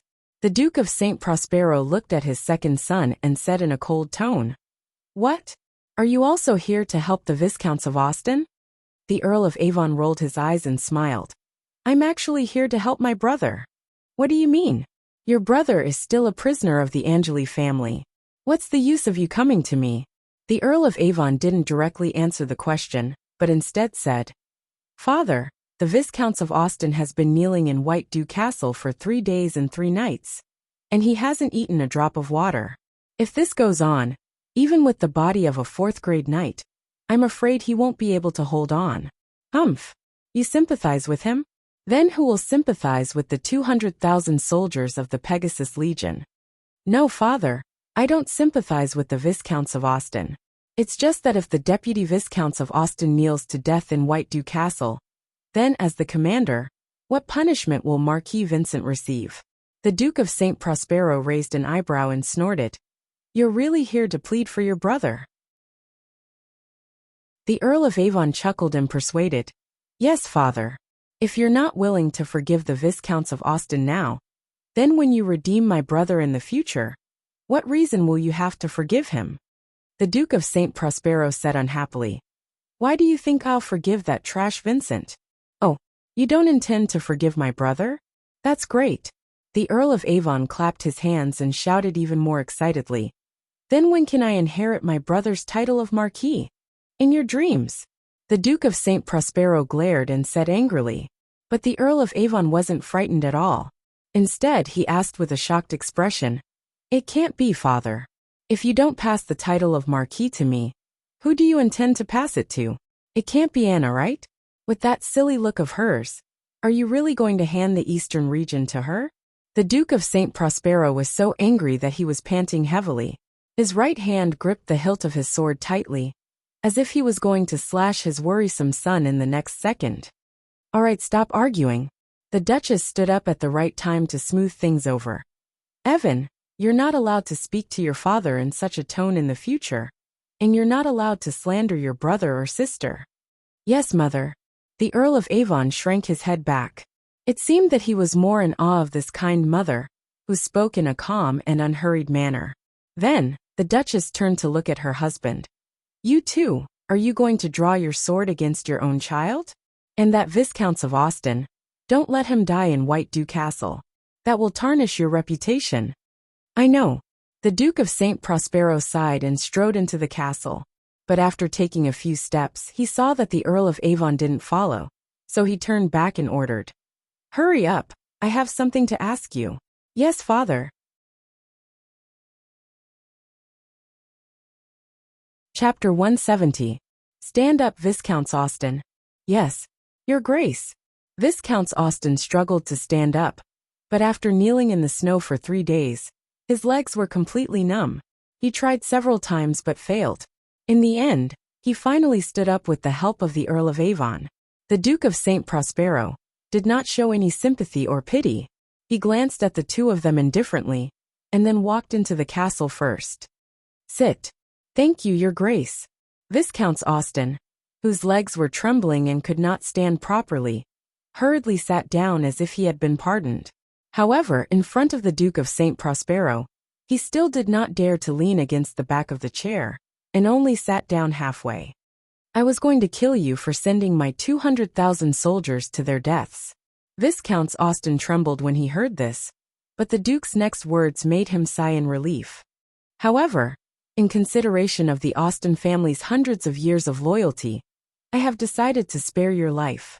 Thank you, Your Grace. The Austen family will definitely remember your benevolence. A trace of disdain flashed through the Duke of St. Prospero's eyes, as he looked at the Austen Viscounts who was about to cry. However, he still said patiently, "Go to Icestone City and tell Viscount Angley that I agreed to his suggestion of exchanging prisoners.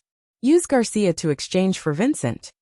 "Yes," Viscount Austen hurriedly replied. Then, seeing that the Duke of St. Prospero had no other orders, he hurriedly stood up and left. Then the hall became quiet. Neither father nor son spoke first, as if they were competing in patience. In the end, it was the Duke of St. Prospero, who could not stand his son's lazy appearance and scolded. "Why are you still here?" Earl of Avon had an innocent expression as he spread his hands and said, "Father, didn't you tell me to follow you and say that you have something to ask me?" The Duke of St. Prospero's eyes widened. He just wanted to draw his sword and kill this unruly, unfilial son of his. But in the end, he forced himself to calm down and asked in a deep voice, "Do you think we should intervene in the current situation on the northern frontier? Do we still have the strength to intervene?" The Earl of Avon asked bluntly. "The ground troops of the Pegasus Legion have basically been wiped out by my good brother. Are you going to dispatch the navy to the northern frontier? Or do you want to recruit the private soldiers of the lords of the eastern region and let them fight for us against the northern frontier? So you think we can only watch from the sidelines? At the very least, we no longer have the strength to invade the northern frontier with great fanfare. However, it's not like we can't do anything." The Duke of St. Prospero's expression turned slightly better as he asked, "What should we do? The current situation on the northern frontier is on the verge of breaking out." Next, the House of St. Theon and the House of St. Hilda will definitely fight to the death. But before they are exhausted, we can't easily get involved. Otherwise, just like this time in the shadowy canyon, we will become the sword in the hands of others. Hearing this, the Duke of St. Prospero's eyebrows twitched. Obviously, his son had hit a sore spot, but he didn't lose his temper and continued to listen. "So our best choice now is to sit on the mountain and watch the tigers fight. At the same time, you need to pay attention to two key figures." "Which two?" "Marquis Dawson and Viscount Angley." The Earl of Avon slowly spat out the two names and then explained, "Marquis Dawson wants to realize the dream of the dwarves and has no loyalty to the House of St. Theon. Whoever can help him realize this dream, he will side with that person. So this is a force that we can rope in. As for Viscount Angley, through the battle in Silvermoon City, you must have seen his ability clearly. Although he is currently under the Duke of St. Hilda's force, I always feel that his loyalty is not firm. He is also someone that we can rope in." The Duke of St. Prospero nodded slowly, expressing his agreement with his son's words. The Earl of Avon continued, "In addition, the attitude of the royal family is also very important. I think, with the hatred between the San Lorenzo family and the House of St. Theon, they probably won't be willing to see the northern frontier fall into the hands of the House of St. Theon. It is very likely that when the House of St. Hilda can't hold on, they will personally step in. If the San Lorenzo family personally sends troops to the northern frontier, then what chance does the House of St. Theon have of winning?" "Not necessarily," the Earl of Avon shook his head. "Many people hope that the northern frontier will change hands." "Who do you mean by many people?" The Earl of Avon's smile suddenly became somewhat playful. "Aren't you one of them?" The Duke of St. Prospero suddenly quieted down. Even the slightly disrespectful gaze of the Earl of Avon could not anger him. However, the Duke of St. Prospero did not respond to his son's rhetorical question. After a long silence, the Earl of Avon suddenly yawned and said with a smile, "Father, if there is nothing else, I will go back and rest first." The Duke of St. Prospero nodded and did not say anything more. Looking at his son's back slowly disappearing outside the hall, The Duke of St. Prospero's eyes became somewhat conflicted. "What are you tempted?" A soft voice suddenly sounded, and the Duchess, who had changed her clothes, appeared in the hall.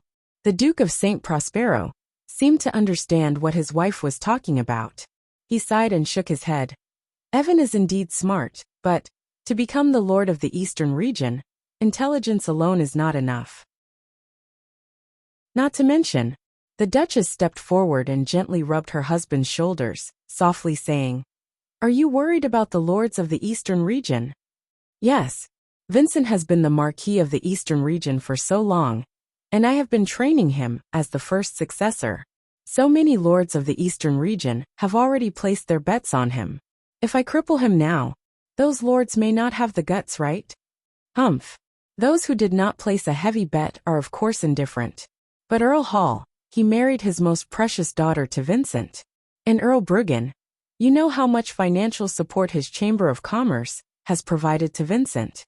And the Aston family, they are almost completely tied to Vincent. I don't know whether to call them smart or stupid. Once these families see that I cripple Vincent and let their years of investment go down the drain, do you think they will not resent me? Especially when the Pegasus Legion has just suffered a heavy blow. Haha, if we are not careful, it may cause chaos." With a sigh, he continued leisurely, "To be honest, I actually admire the Duke of St. Hilda for having the courage to lay hands on his own vassals. If I can do a great purge in the Eastern region, that idiot Vincent's Marquis position will be abolished." The Duchess was silent for a long time before she spoke again. "But if you are so biased toward Vincent, Evan will only become more and more resentful." The Duke of St. Prospero sneered. "Without the support of corresponding strength, what's the use of his resentment?" The Duchess' eyes flashed, and she suggested, "It's not too late for you to start helping Evan cultivate his forces now." The Duke of St. Prospero pondered for a moment, but still shook his head. "Let's wait and see." Chapter 171. The sky was dark and gloomy, and the dark clouds seemed to cover the earth with no end in sight. The flames of war in Icestone City had stopped, but the citizens were still in a heavy mood, especially the slaves who had surrendered.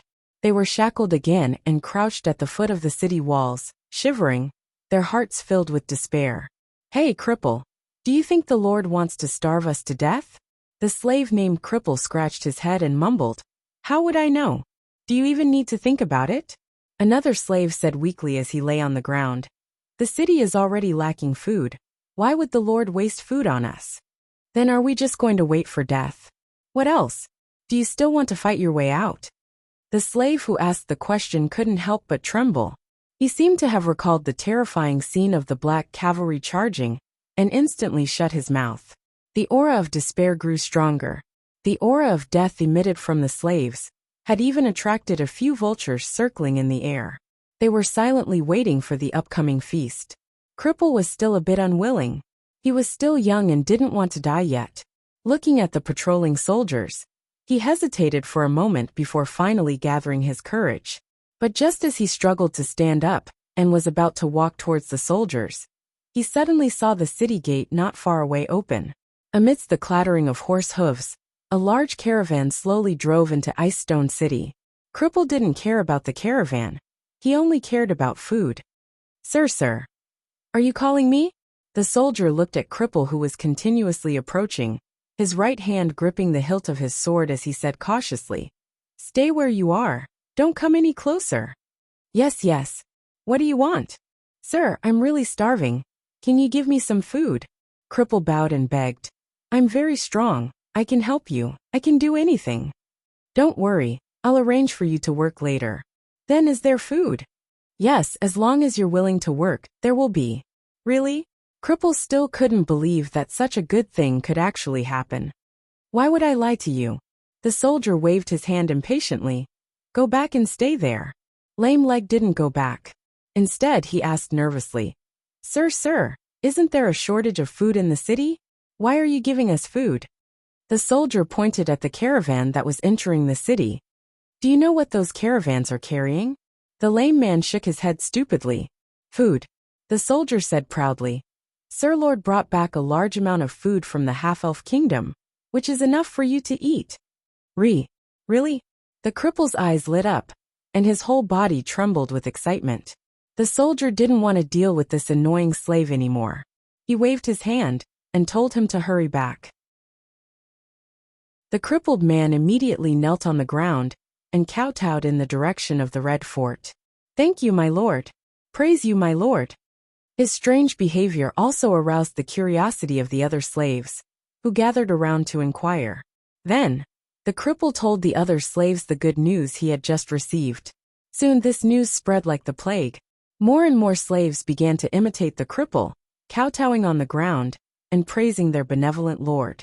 In an instant, the entire ice-stone city seemed to come alive. The aura of death that enveloped the city gradually dissipated, and the frightened vultures flapped their wings and scattered. Not long after, the soldiers began to divide the slaves into groups of about 10 people. Each group was led by a soldier, and they were assigned different tasks, such as repairing the city walls, cleaning the streets, building refugee camps. The cripple was assigned the task of repairing a house in the city. When he followed the leading soldier to the front of the collapsed house, he suddenly felt a bit awkward, because he remembered that he had taken advantage of the chaos to rush into this house and steal something. With a trace of shame, the cripple immediately went forward and began to work. A slave next to him asked the leading soldier uncertainly, "Sir, when will we have food to eat?" "At noon. Hurry up and get to work."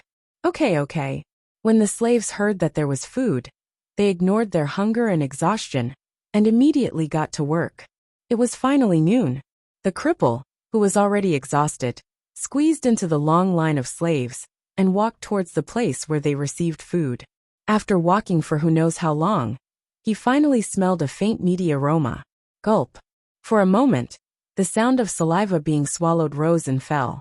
The cripple stretched his neck and looked forward, but he could only vaguely see a high platform and a huge iron pot on it. After a long wait, the cripple finally arrived in front of the high platform. The soldier handed him 3 pieces of black bread and a bowl of steaming meat soup. Although it was called meat soup, there was no trace of meat in it at all. There was only a layer of fat floating on top and a faint meaty aroma, proving that it was indeed meat soup and not water. Facing this kind of food, the cripple actually cried. It wasn't that he disliked the food, but that it was too good. As a slave, he had never eaten meat in his entire life. Now that he could actually drink meat soup, the cripple felt that his life was worth it. Dipping the bread in the meat soup, the cripple stuffed it into his stomach in a few mouthfuls. Then, he did not mind that it was hot, and directly drank the entire bowl of meat soup into his stomach. Feeling the warmth spreading from his abdomen to his whole body, the cripple suddenly felt that his whole body was full of energy. "Sir, after work in the afternoon, is there still food to eat?" "Of course." "What about tomorrow?" "There is also tomorrow." "What about the day after tomorrow? Are you done yet?" The soldier was angry and glared at the cripple.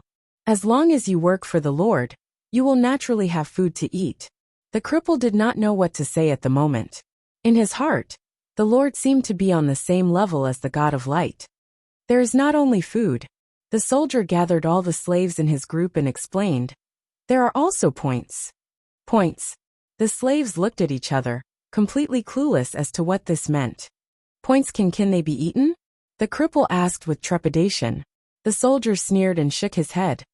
"Points can't be eaten, but they are very useful." Without waiting for the slaves to continue asking, the soldier announced, "The one who worked the hardest this morning was the cripple. Does anyone have any objections?" The slaves shook their heads. The cripple was indeed the one who worked the hardest today, and everyone could see that. "Well, then I will give the cripple this morning's points." The soldier immediately took out a roll of parchment and began to record. The cripple was still confused. "Sir, points, what are they used for?" "Points can help you get rid of your slave status and become free people." "Free people?" This time, the rest of the slaves could not sit still. They gathered around the soldier and asked, "Sir, how many points do we need to become a free person?" "I don't know." The soldier spread his hands. "The Lord said that there will be a competition every month. The 10 slaves with the most points in the city will become free people. Whoosh, the slaves shouted excitedly. They did not know how many slaves there were in the city, and how rare it was to get 10 places every month. But they already saw hope, the hope of a class transition. This hope changed their mental outlook completely, as if they had become completely different people. When the afternoon work began again, all the slaves fought over the work like crazy, afraid that they would be outdone by their companions. A feverish mood gradually enveloped Ice Stone City. Chapter 172. Colin, do the slaves of Ice Stone City always work so hard? Viscount Lawrence walked on the street and smiled at Colin. From the way he addressed Colin, it could be seen that the two were already quite familiar with each other. One had an ulterior motive, while the other had a favor to ask. Thus, the relationship between Colin and Lawrence quickly warmed up, and they were as close as brothers who had grown up together. Haha, that's because I gave them meat to eat. Colin laughed, but didn't tell Lawrence about the point system that truly motivated these slaves. You are too benevolent, Lawrence laughed, but then a trace of envy flashed across his face. And you are too rich. Colin laughed and shook his head, saying self-deprecatingly, how can I be considered rich? I still owe the Tulip Merchant Guild 300,000 gold coins. Speaking of which, Lawrence's expression suddenly turned serious. Colin, why did I hear that your subordinates sealed up the Tulip Merchant Guild's outpost in Ice Stone City, and even arrested the person in charge there? Is there such a thing? Colin had an innocent expression as he turned to look at the Knight of Rigo behind him. Rigo, what happened? The Knight of Rigo rubbed his big bald head and smiled foolishly. My lord, there is indeed such a thing. It was Lord Quincy's order, saying that he suspected them of tax evasion. Is that so? Colin pretended to frown, then immediately vowed to Viscount Lawrence. Lawrence, don't worry. I will personally investigate this matter when I return. I will definitely not accuse innocent people. Then I am relieved. It was unknown if Viscount Lawrence saw through Colin's trick, but he coughed lightly and said, Colin, Father has actually always thought highly of you, and hopes that the two families can have a closer relationship. I feel that the relationship between our two families is already very close. Colin blinked and smiled. Didn't my sister marry Knight Vala? Yes, that's right. Viscount Lawrence frowned when he heard Vala's name. It was as if he felt that the name of the illegitimate child had sullied his ears. Actually, the relationship between our two families can be further improved. Viscount Lawrence's eyes were filled with undisguised eagerness. What do you mean? Viscount Lawrence suddenly smiled ambiguously and said, I have a younger sister who hasn't married yet. She is as beautiful as a flower, and has a dignified and refined personality. If Colin is interested, I can go back and mention it to my father. I'm sure he would be very happy to have a son-in-law like you. After these days of interaction, Viscount Lawrence had already determined that Colin had great value in roping him in. When the northern frontier was about to usher in a great change, he couldn't help but take the initiative to extend an olive branch. Colin raised his eyebrows, clearly a little surprised. The Oman family wanted to form a marriage alliance with the Angeli family. What was that old Silver Earl Oman planning to do? Of course, Colin didn't know that this was actually an idea that Lawrence had come up with on the spur of the moment, and it wasn't instructed by Earl Oman. I'm sorry, Lawrence. You should also know that I have always admired Miss Vera, so. Colin decisively rejected the offer. How could the Earl's daughter be compared to Vera? Moreover, his vigilance towards the Oman family had not decreased at all. That's really a pity. Viscount Lawrence sighed, as if he was really regretful. But soon he calmed down and gave his blessings. Then I wish you a smooth marriage with Miss Vera. Colin quickly thanked him. The two of them walked out of the city, and Viscount Lawrence smiled and said, Colin, you can stop here. Okay. Recently, there have been many rebellions on the northern frontier, so you must be careful on the road. Viscount Lawrence waved his hand casually. Don't worry, those rebellious slaves are no match for the Oman family's guards. Just as Viscount Lawrence was about to leave, Colin suddenly called out to him, and said in a seemingly casual manner, Don't worry. When you mention Knight Vala, I suddenly realized that I haven't seen my brother-in-law in a long time. I heard that he was injured in the war with the trolls, and I was worried for him for a while. I wonder if I can invite Knight Vala, and of course my sister, to Ice Stone City as guests? Of course. When I return to Fallen Eagle City this time, I will definitely pass on your invitation to Knight Vala and Miss Caitlin. When Colin heard this, his smile became even brighter. After that, the two of them said their goodbyes again, as if they really couldn't bear to part. When the Oman family's convoy gradually disappeared outside the city, Colin put away the fake smile on his face and turned to ask the Knight of Rigo. Did the manager of the Tulip Chamber of Commerce speak? Yes, sir.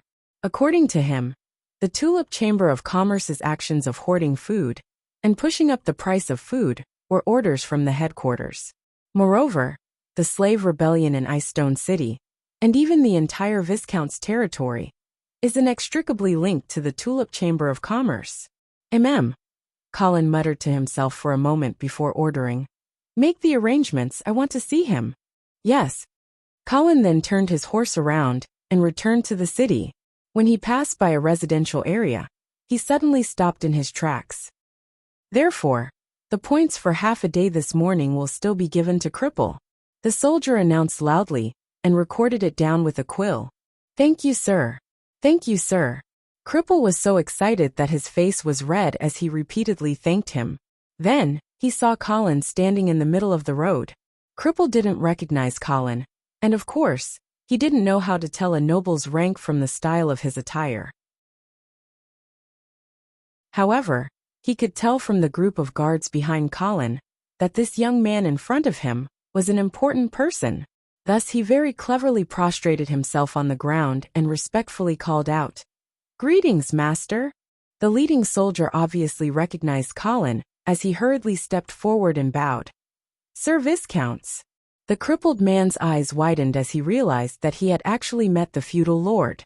He slightly raised his head and carefully sized up Colin from the corner of his eyes, his heart full of gratitude and worship.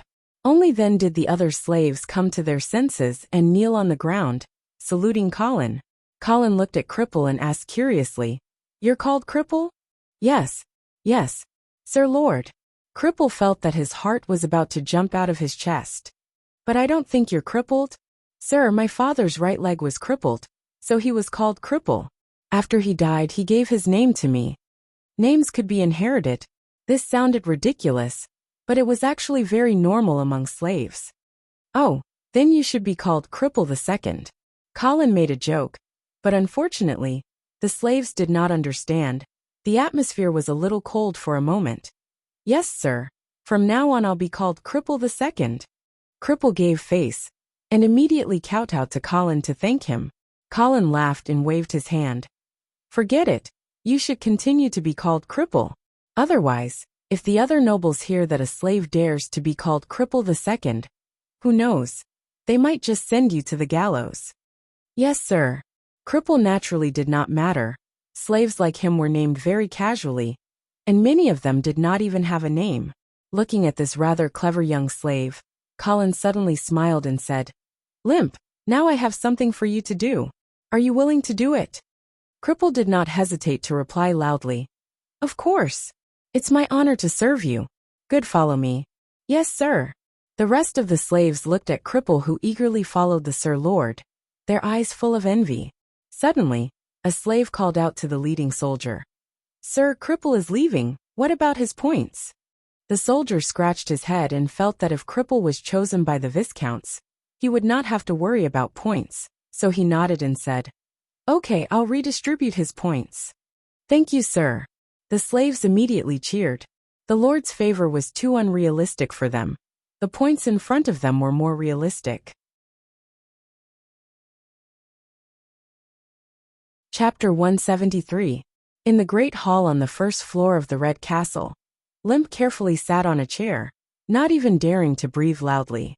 A beautiful half-elf maid placed a cup of hot water in front of Limp. Limp repeatedly thanked her, but did not dare to touch the delicate cup, as if he was afraid of dirtying it. The half-elf maid was none other than Kathy Savoy.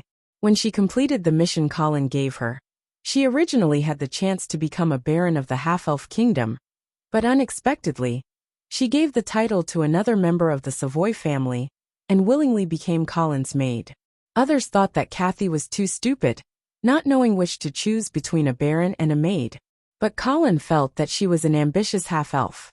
However, if Kathy could not show her worth, then she could only be a maid serving tea at Colin's side. After Kathy left, another fat merchant walked into the great hall under the escort of soldiers. His expression was very haggard, and there were bruises on his skin that his clothes could not cover. It was obvious that he had just been tortured to extort a confession. Colin looked at the somewhat familiar fat face and asked, "You are the manager of the Tulip Merchant Guild in Icestone City, Olma?" "Yes, sir, Viscounts." "Who is Oliver to you?" "He is my younger brother, sir." Colin suddenly smiled. "Oliver and I have some friendship. Since you are his older brother, then there is no need to be so restrained. Sit." "Yes, sir." Olma hurriedly sat down, but his heart did not relax at all. He had heard his younger brother mention this Viscount Angley long ago, and knew that this was not a lord that could be easily fooled. "Olma, to be honest, I am very sad. My relationship with the Tulip Merchant Guild has always been very harmonious, and I even had a loan of up to 300,000 gold coins from your guild. But I did not expect that you would try to incite a rebellion in my territory." The fat on Olma's face trembled as he hurriedly begged for mercy. "Sir, I was only following the orders of the Chamber of Commerce headquarters. I mean no harm to the Angeli family. However, the rebellion has already caused great losses to my territory. What do you think we should do?" Olma hesitated, not knowing how to begin. Originally, he thought that Colin would be afraid of Count Oman, who stood behind the Tulip Chamber of Commerce, and would not dare to do anything to him. Unfortunately, the beating he received in prison made him realize the reality. This Viscount Angley didn't fear offending the Oman clan at all. A moment later, he could only dejectedly say, "Sir, I'm willing to accept any punishment you say." Colin did not immediately state the punishment. Instead, he sized up Olma with a scrutinizing gaze until he felt goosebumps all over his body. "You said that the order to incite the slave rebellion was issued by the Tulip Chamber of Commerce's headquarters?" "Yes, sir. So this was all Miss Penny's idea." Olma's forehead was slightly sweating, but he still gritted his teeth and said, "It should be." Colin asked again, "Miss Penny is Count Oman's favorite lover. Then does the Count know about this plan?" Olma's face was covered in even more cold sweat. "I'm not sure about this." "Then what do you think? Is it possible for the Count to know?" Maybe, bang." Colin suddenly slammed the round table, causing the two people opposite him to jump up in fright.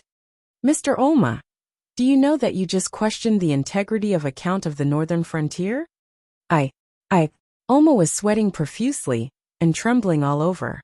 Colin revealed a cold smile.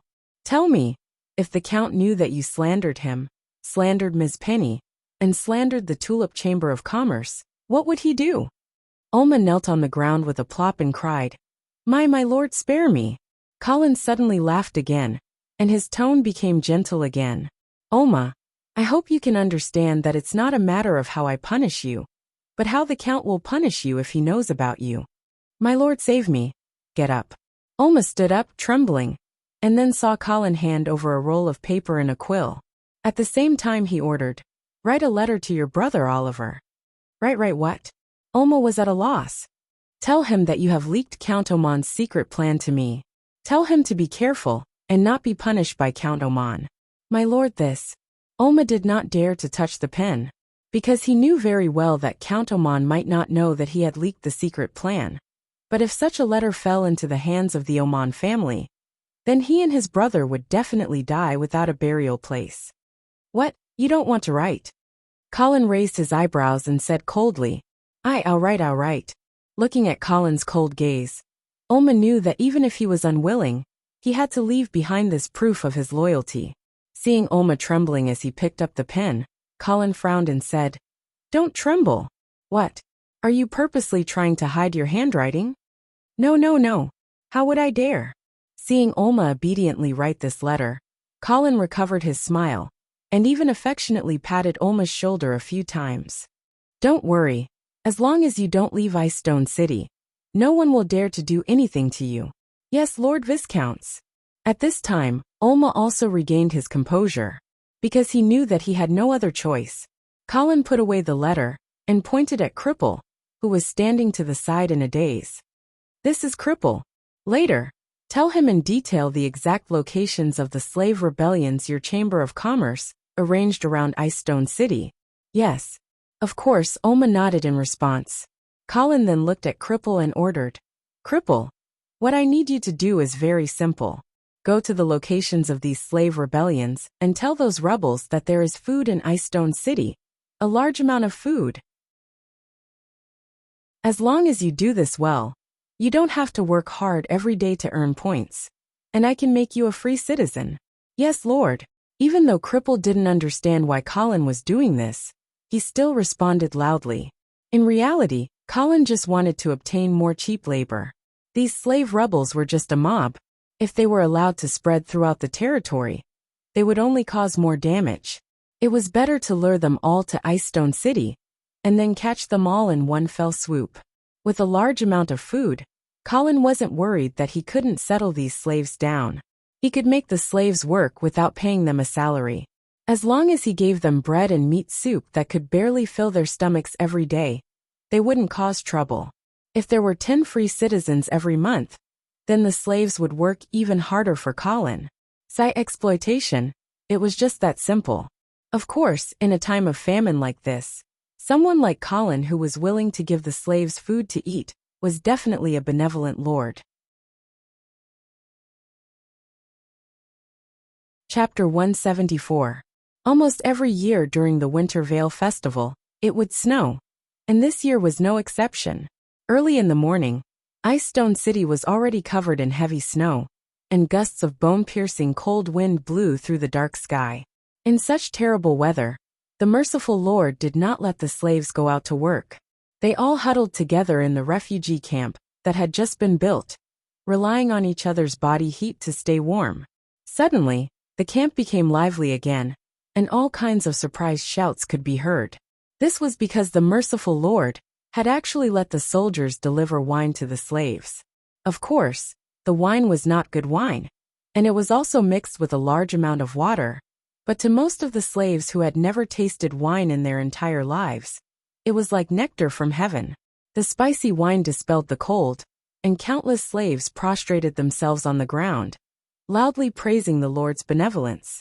And at this moment, the merciful Lord was still lying in his warm bed. It was snowing heavily outside, but the inside was as warm as spring. The flames in the fireplace had been dancing all night, and the heat it emitted made the entire room exceptionally comfortable. Kathy quietly walked in and stuffed a few pieces of dry wood into the fireplace. Just as she was about to leave, she saw Colin sit up from the bed. "Sir, you're awake." Actually, Colin had woken up a long time ago, but lazing in bed on such a snowy morning was a kind of remembrance of his previous life's habits. "Happy Winter Veil Festival, Lord Viscounts. I'll go prepare some water for you to wash up and have breakfast." Kathy had specially dressed up today. She wore a white dress with a flouncy apron around her waist, and her long chestnut hair was tied up with a red headscarf, making her look simple yet elegant. Her watery eyes, pointy ears, and delicate facial features made her exude a delicate temperament. "Happy Winter Veil Festival." Colin smiled as he greeted the half-elf maid. Then he got off the bed and walked to the window, looking at the world covered in snow outside, his thoughts drifting. The Winter Veil Festival was a festival unique to the Radiant Empire. It lasted from the middle of December to the beginning of January every year, and was the biggest festival of the year. On the snowy ground in the castle, there were 3 children playing. They were all collateral members of the Angeli family. Colin was not familiar with them. It took him a while to remember the name of one of the boys. As for the other 2, he could not remember them at all. Listening to the innocent laughter of the children, an indescribable sense of loneliness suddenly welled up in Colin's heart. Colin suddenly pushed open the window. The biting cold north wind mixed with snowflakes blew in their faces, bringing with it an icy chill that seemed to penetrate deep into their bones and freeze their blood. However, Colin did not care at all. After being promoted to a 4th-grade knight, his heart, which had been dormant for a long time, suddenly burst with vitality and started beating again. This time, it was even more powerful and surging than before. Driven by this heart, all the blood in his body flowed and surged like a torrential river. The heat emitted from his body caused the snowflakes in the sky to melt into water before they even touched his skin. Ah, Viscounts, why did you open the window? Be careful not to catch a cold. Kathy came in with toiletries and could not help but exclaim in surprise. Colin smiled and closed the window again. He turned back and let Kathy help him wash up. Sir, do you want to have breakfast here or go to the dining hall? Let's eat here. Yes. Soon Kathy came in with a tray. The breakfast was sumptuous. There was grilled tilapia, creamed tomatoes, almond gingerbread and a cup of eggnog wine. However, Colin frowned. Eggnog wine? Didn't I tell you to prepare deer blood wine for every meal? Kathy explained in a low voice. Sir, this is the first meal of the Winter Veil Festival. According to tradition, there must be almond gingerbread and eggnog wine. Colin then remembered that it seemed to be true. Sir, if you insist, I can go to the kitchen to prepare a cup of deer blood wine. Forget it. Colin waved his hand. It was fine if he did not drink deer blood. He was too lazy to let the kitchen go through the trouble. When in Rome, do as the Romans do. Colin could use this food to experience the atmosphere of this world's Winter Veil Festival. How do you half-elves celebrate the Winter Veil Festival? Colin asked casually as he tasted the wonderful reaction of the gingerbread and eggnog wine in his mouth. Kathy, who was standing on the side, smiled. Actually, the Half-Elven Kingdom's Winter Veil Festival is no different from the Empire. The only difference is that we have a bonfire party at night. Bonfire party? Yes, it can also be called a bonfire party, but the dancers are all male half-elves. They will show their talents at the party to attract the attention of the female half-elves. Won't they invite the female half-elves to dance with them? No, that is the custom of your human empire.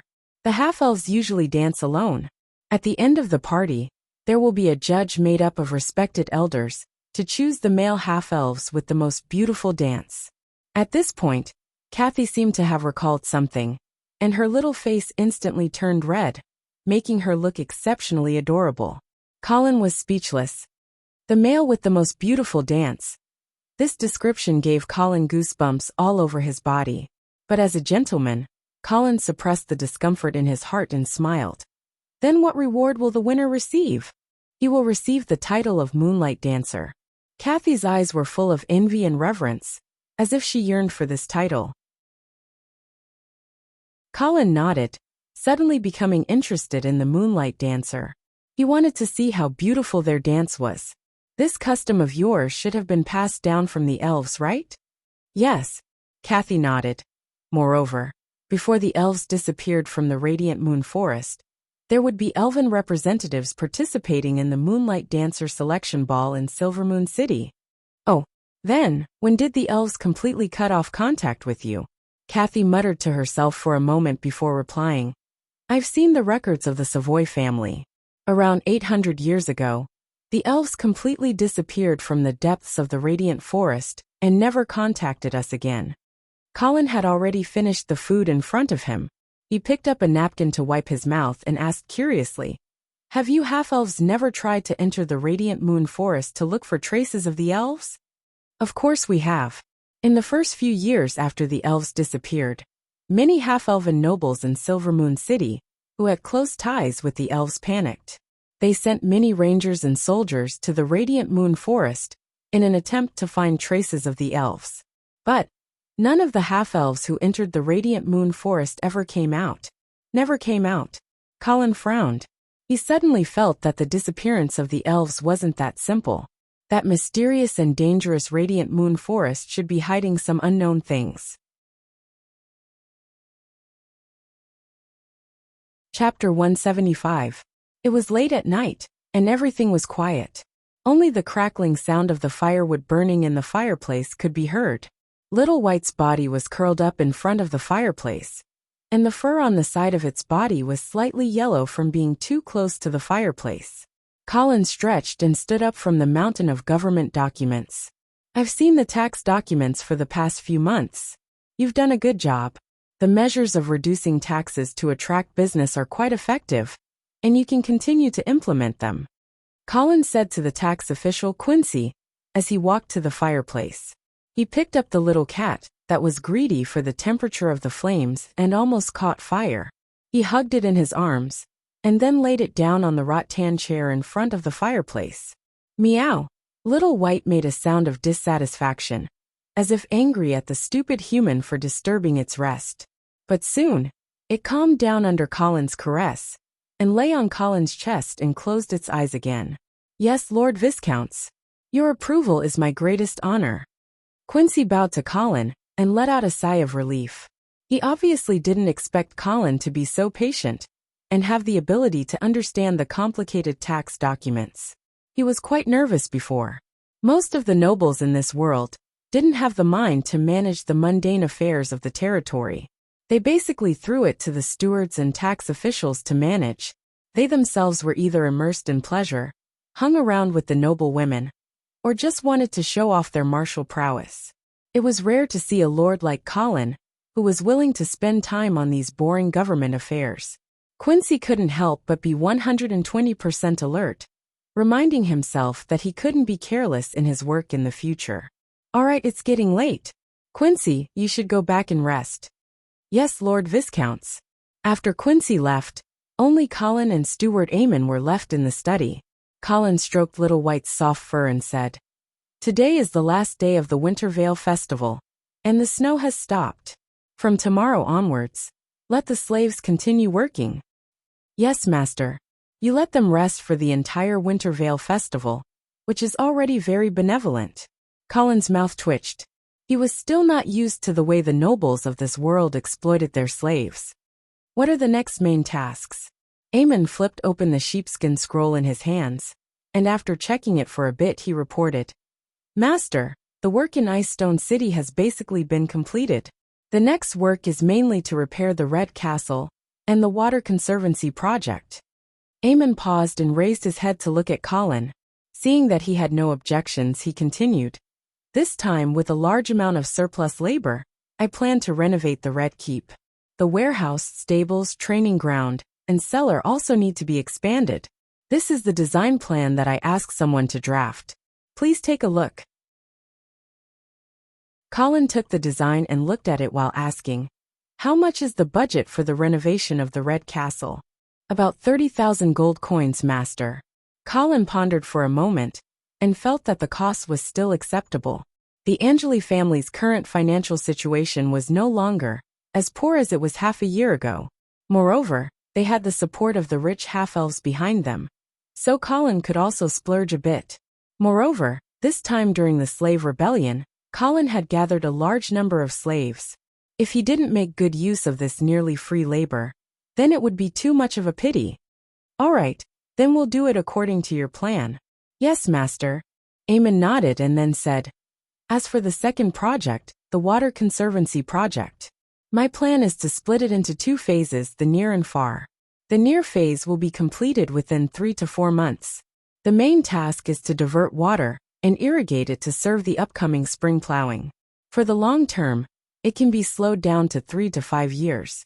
Dredging the river, strengthening the dam, expanding the irrigation system, all of these will take a longer time and cost a lot." Colin looked at the Water Conservancy project plan that Eamon handed over and nodded seriously. "This is worth doing. Water Conservancy is the foundation of agriculture. Even if it costs a lot, it needs to be done well." "Yes, Master. Also, the Half-Elven Kingdom has many experts in the field of agriculture. I want to hire some to come to Icestone City to instruct the slaves. I wonder if you can introduce me to them." "Of course. I will write a letter to Queen Aisha and have her send some people over." "Thank you, Master." Eamon put away the parchment and hesitated for a moment before saying, "Master, recently more and more rebel soldiers have gathered in Icestone City. Although they can't withstand a single blow from the Black Cavalry, with so many slaves gathered in the city, I'm still a bit worried." Colin narrowed his eyes and asked faintly, "How many slaves do we have now?" "We just finished a count the day before yesterday. We currently have 85,000 slaves.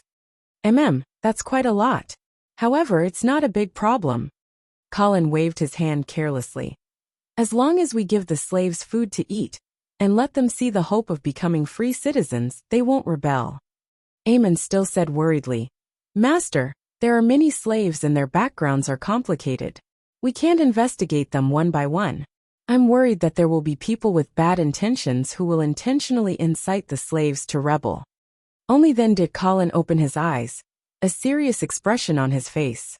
How about this? There are two measures. After thinking for a moment, Colin ordered. First, let the slaves live together. Don't let the slaves who are familiar with each other stay together, to prevent them from associating with each other. Secondly, we will implement a system of exposing and reporting. Anyone who finds someone suspicious in the slave gathering area, or tries to mislead the public, can take the initiative to report it.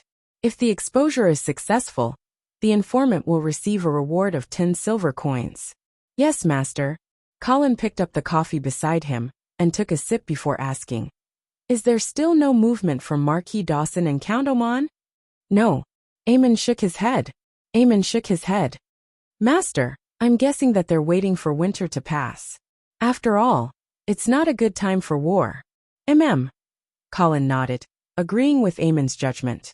Moreover, they're probably waiting for the famine to fester. There's still more than half a year, until the next autumn harvest. Right now, only the slaves at the lowest rung of society can't eat. When the commoners run out of food as well, I'm afraid the northern frontier will descend into even greater chaos. Master, the rumor you asked me to pay attention to before is becoming more and more intense.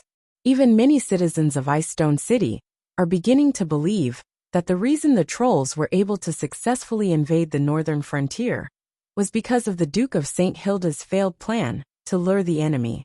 Has Frostwinter City not responded to this? Not at the moment. Colin couldn't help but frown.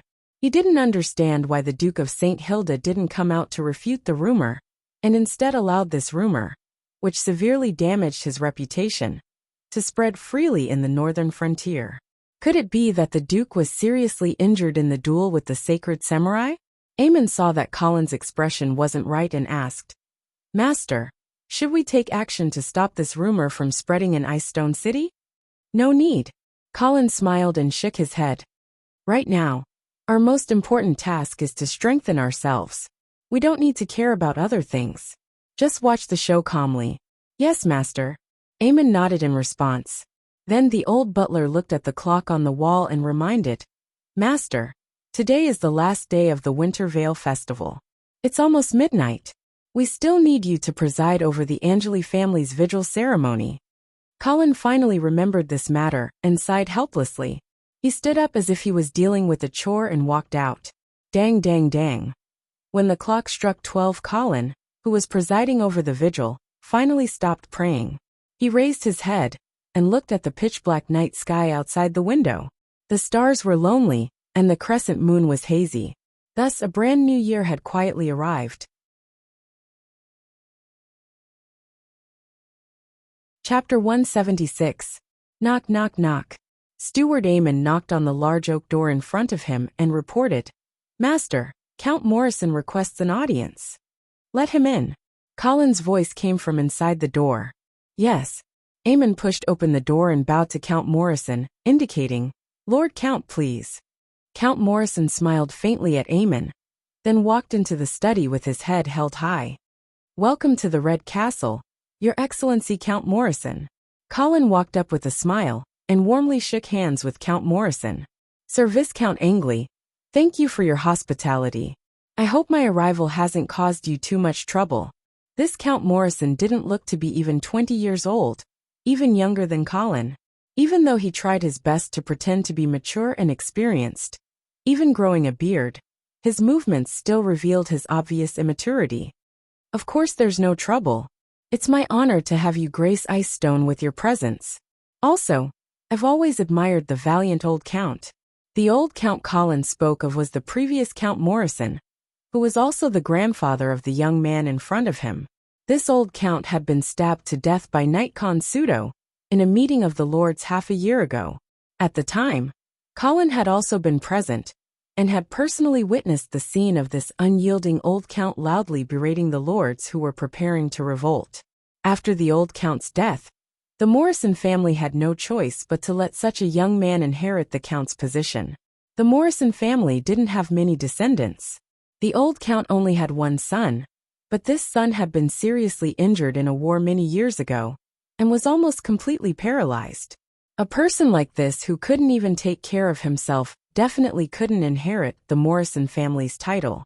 Thus, the old count's eldest grandson, Sycam Morrison, who was only 18 years old, could only inherit the count's position. Thank you for your concern and praise. If grandfather knew that his sacrifice would receive so much recognition, he would definitely be able to rest in peace in the heavens. After exchanging some pleasantries, Colin invited Count Morrison to take a seat and had the maids serve coffee and desserts. Your Excellency, Count, I wonder why you've come from so far away? Count Morrison put down the coffee in his hand and said seriously, Your Excellency Viscounts, I've taken the liberty of coming this time in hopes of receiving your help.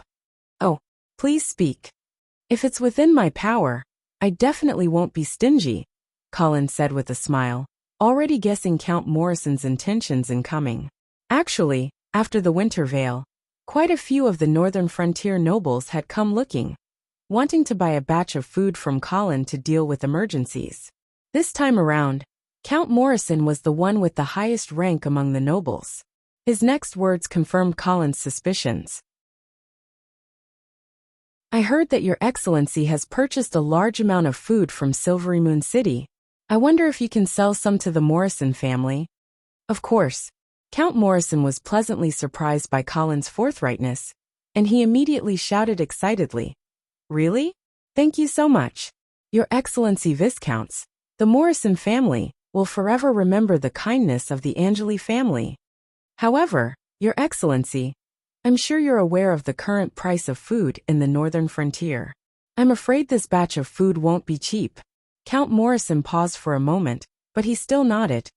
Don't worry, the Morrison family will not let a friend suffer a loss.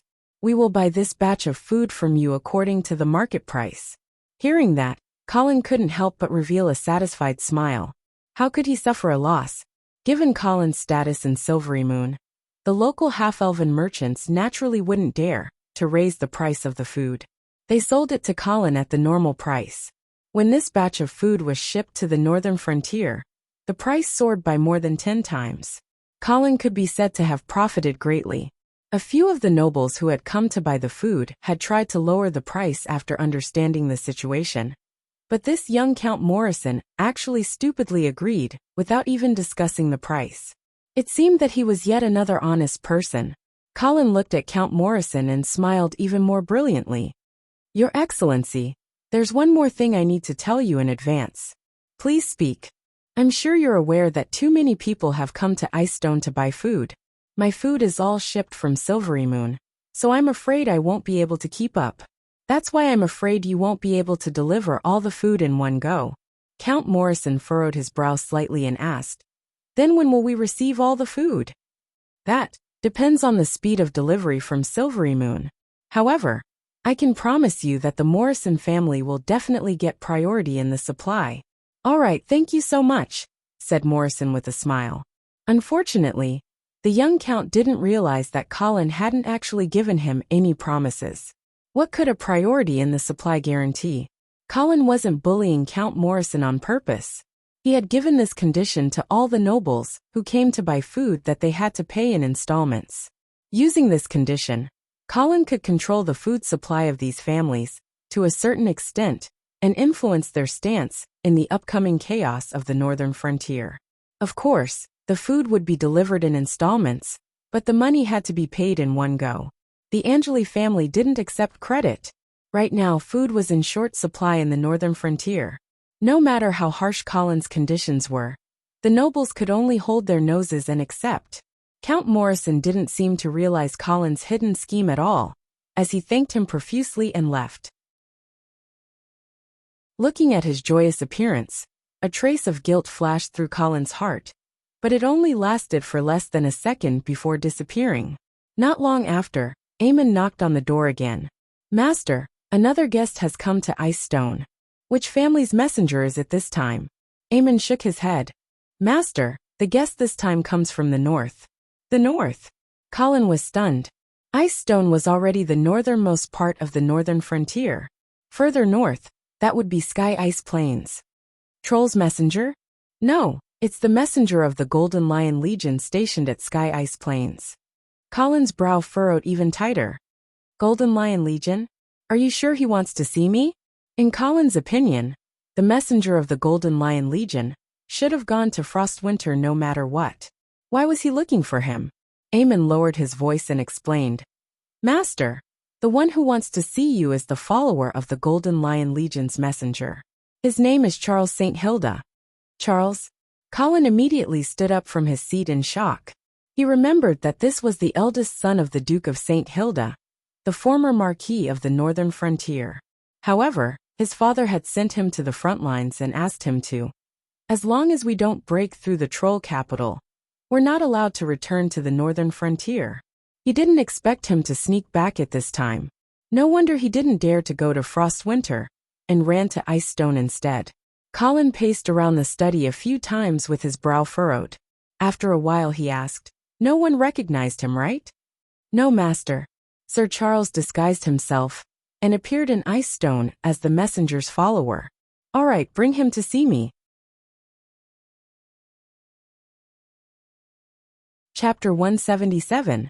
Honorable Viscount Angley, long time no see. You are even more elegant than before. When Colin saw the former Marquis of the Northern Frontier again, he almost didn't recognize him. In less than a year, Charles seemed to have become a completely different person. Without the arrogance and shrewdness of the past, the current Charles was exactly what a weather-beaten frontline knight should look like. Cold and serious, his attitude towards Colin had also completely changed. It was no longer the deliberate closeness he had in the past. Instead, it was somewhat distant. It was as if he was really a normal knight greeting the Lord of Icestone City. However, to be honest, it wasn't too strange for Charles to have such a change. The drastic change back then was enough to completely change a person's personality. Sir Charles, I am so happy to see you in Icestone City. Colin smiled as he walked up to shake hands with Charles. The other's hand was somewhat cold. Please have a seat. Thank you very much, Viscount Angley. Charles's excessive politeness made Colin slightly uncomfortable. Even if Charles was no longer the former Marquis of the Eastern Frontier, Colin still didn't dare to treat him as a normal knight, just based on his surname. It must be difficult in Sky Ice Field right now. Come, drink some strong alcohol to get rid of the cold. As Colin spoke, he personally poured a cup of rum for Charles. Charles thanked him again and drank it in one gulp. Putting down the cup, Charles's expression was solemn as he said in a low voice, Viscount Angley, I won't hide it from you. This time, I disobeyed my father's orders and secretly snuck back to the northern frontier. I hope this won't cause you too much trouble. Of course not. Colin smiled and waved his hand. At the same time, he was curious what on earth made this duke's eldest son sneak back to find him. If it was the former Marquis Charles, perhaps he would have chatted with Colin for a long time to get to know him better, and then beat around the bush before telling him the reason for his visit. However, the current Charles, who had completely changed, didn't beat around the bush with Colin at all. The reason I came to Icestone City this time is to warn you that the giant Devil Empire is restless and is attempting to mobilize their troops to invade the south. Once they head south again, the Golden Lion Legion won't be able to stop them with the few people we have on the front lines. Colin's eyes instantly focused, and his face became solemn. However, he wasn't too surprised. Now that the northern frontier was about to fall into chaos, it would be strange if the giant Demon Empire didn't make a move. Although the giant Demon Empire's main army had been completely annihilated by the Black Cavalry, this was a golden opportunity. Even if the giant Demon Emperor had to sell everything he had, he would still gather an army to fish in troubled waters on the northern frontier. Why did you tell me about this news? Shouldn't we inform your father? This was what Colin was really confused about. The envoys of the Golden Lion Legion will depart for chilly Winter Castle tomorrow to inform my father. However, A trace of pain flashed through Charles's eyes. However, with the current situation on the northern frontier, even if my father knows about this, it will be very difficult for him to mobilize troops to the Sky Ice Field. Colin nodded silently, evidently agreeing with Charles's judgment. The House of St. Hilda was indeed very weak now, and they might not even be able to deal with the rebellious Marquis Dawson and Earl Oman. Furthermore, they still had to suppress the slave rebellion caused by the famine. How would they be able to mobilize troops to deal with the restless giant demons? Sir Charles, I can understand your concerns, but it is very difficult for me to provide you with much help. Uncle Garcia's black cavalry is in your hands, right? That's right. However, after the battle at Shadow Canyon and the great battle at Silvery Moon City, the black cavalry is only left with around 6,000 men. They are no longer as powerful as they were at their peak. That's enough, Charles said resolutely, his bright eyes staring fixedly at Colin as he continued. Don't you want to hear my suggestion? Colin hesitated for a moment before nodding. Please speak. Charles leaned forward slightly, and a fervent look appeared on his face as he said, I'm sorry. In order to obtain sufficient benefits from the impending civil strife on the northern frontier, the giant demon emperor has conscripted almost all of the remaining soldiers of the empire. I estimate that there will be around 100,000 of them, and their first stop south is very likely to be your Ice Stone City. Hearing this, Colin's brows furrowed slightly. However, he didn't refute it. This was because Ice Stone City's geographical location determined that it was very likely to be the first major city on the northern frontier that the giant demon army would attack. Seeing the change in Colin's expression, Charles hurriedly spoke faster. Therefore, Sir Viscounts, it will be very difficult for you to extricate yourself from this matter this time. My suggestion to you is that instead of passively defending, why don't you take the initiative to attack? Colin raised his eyebrows and finally spoke. How do I take the initiative to attack? Of course it's by relying on the black cavalry in your hands. Charles said patiently. This time, the giant demon empire has mobilized almost all of their soldiers, so the interior of the empire must be incomparably empty.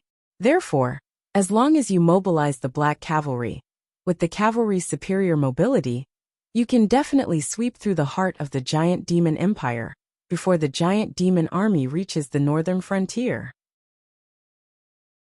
You can even seize the opportunity to attack the giant demon imperial city and cut off the giant demon emperor's head.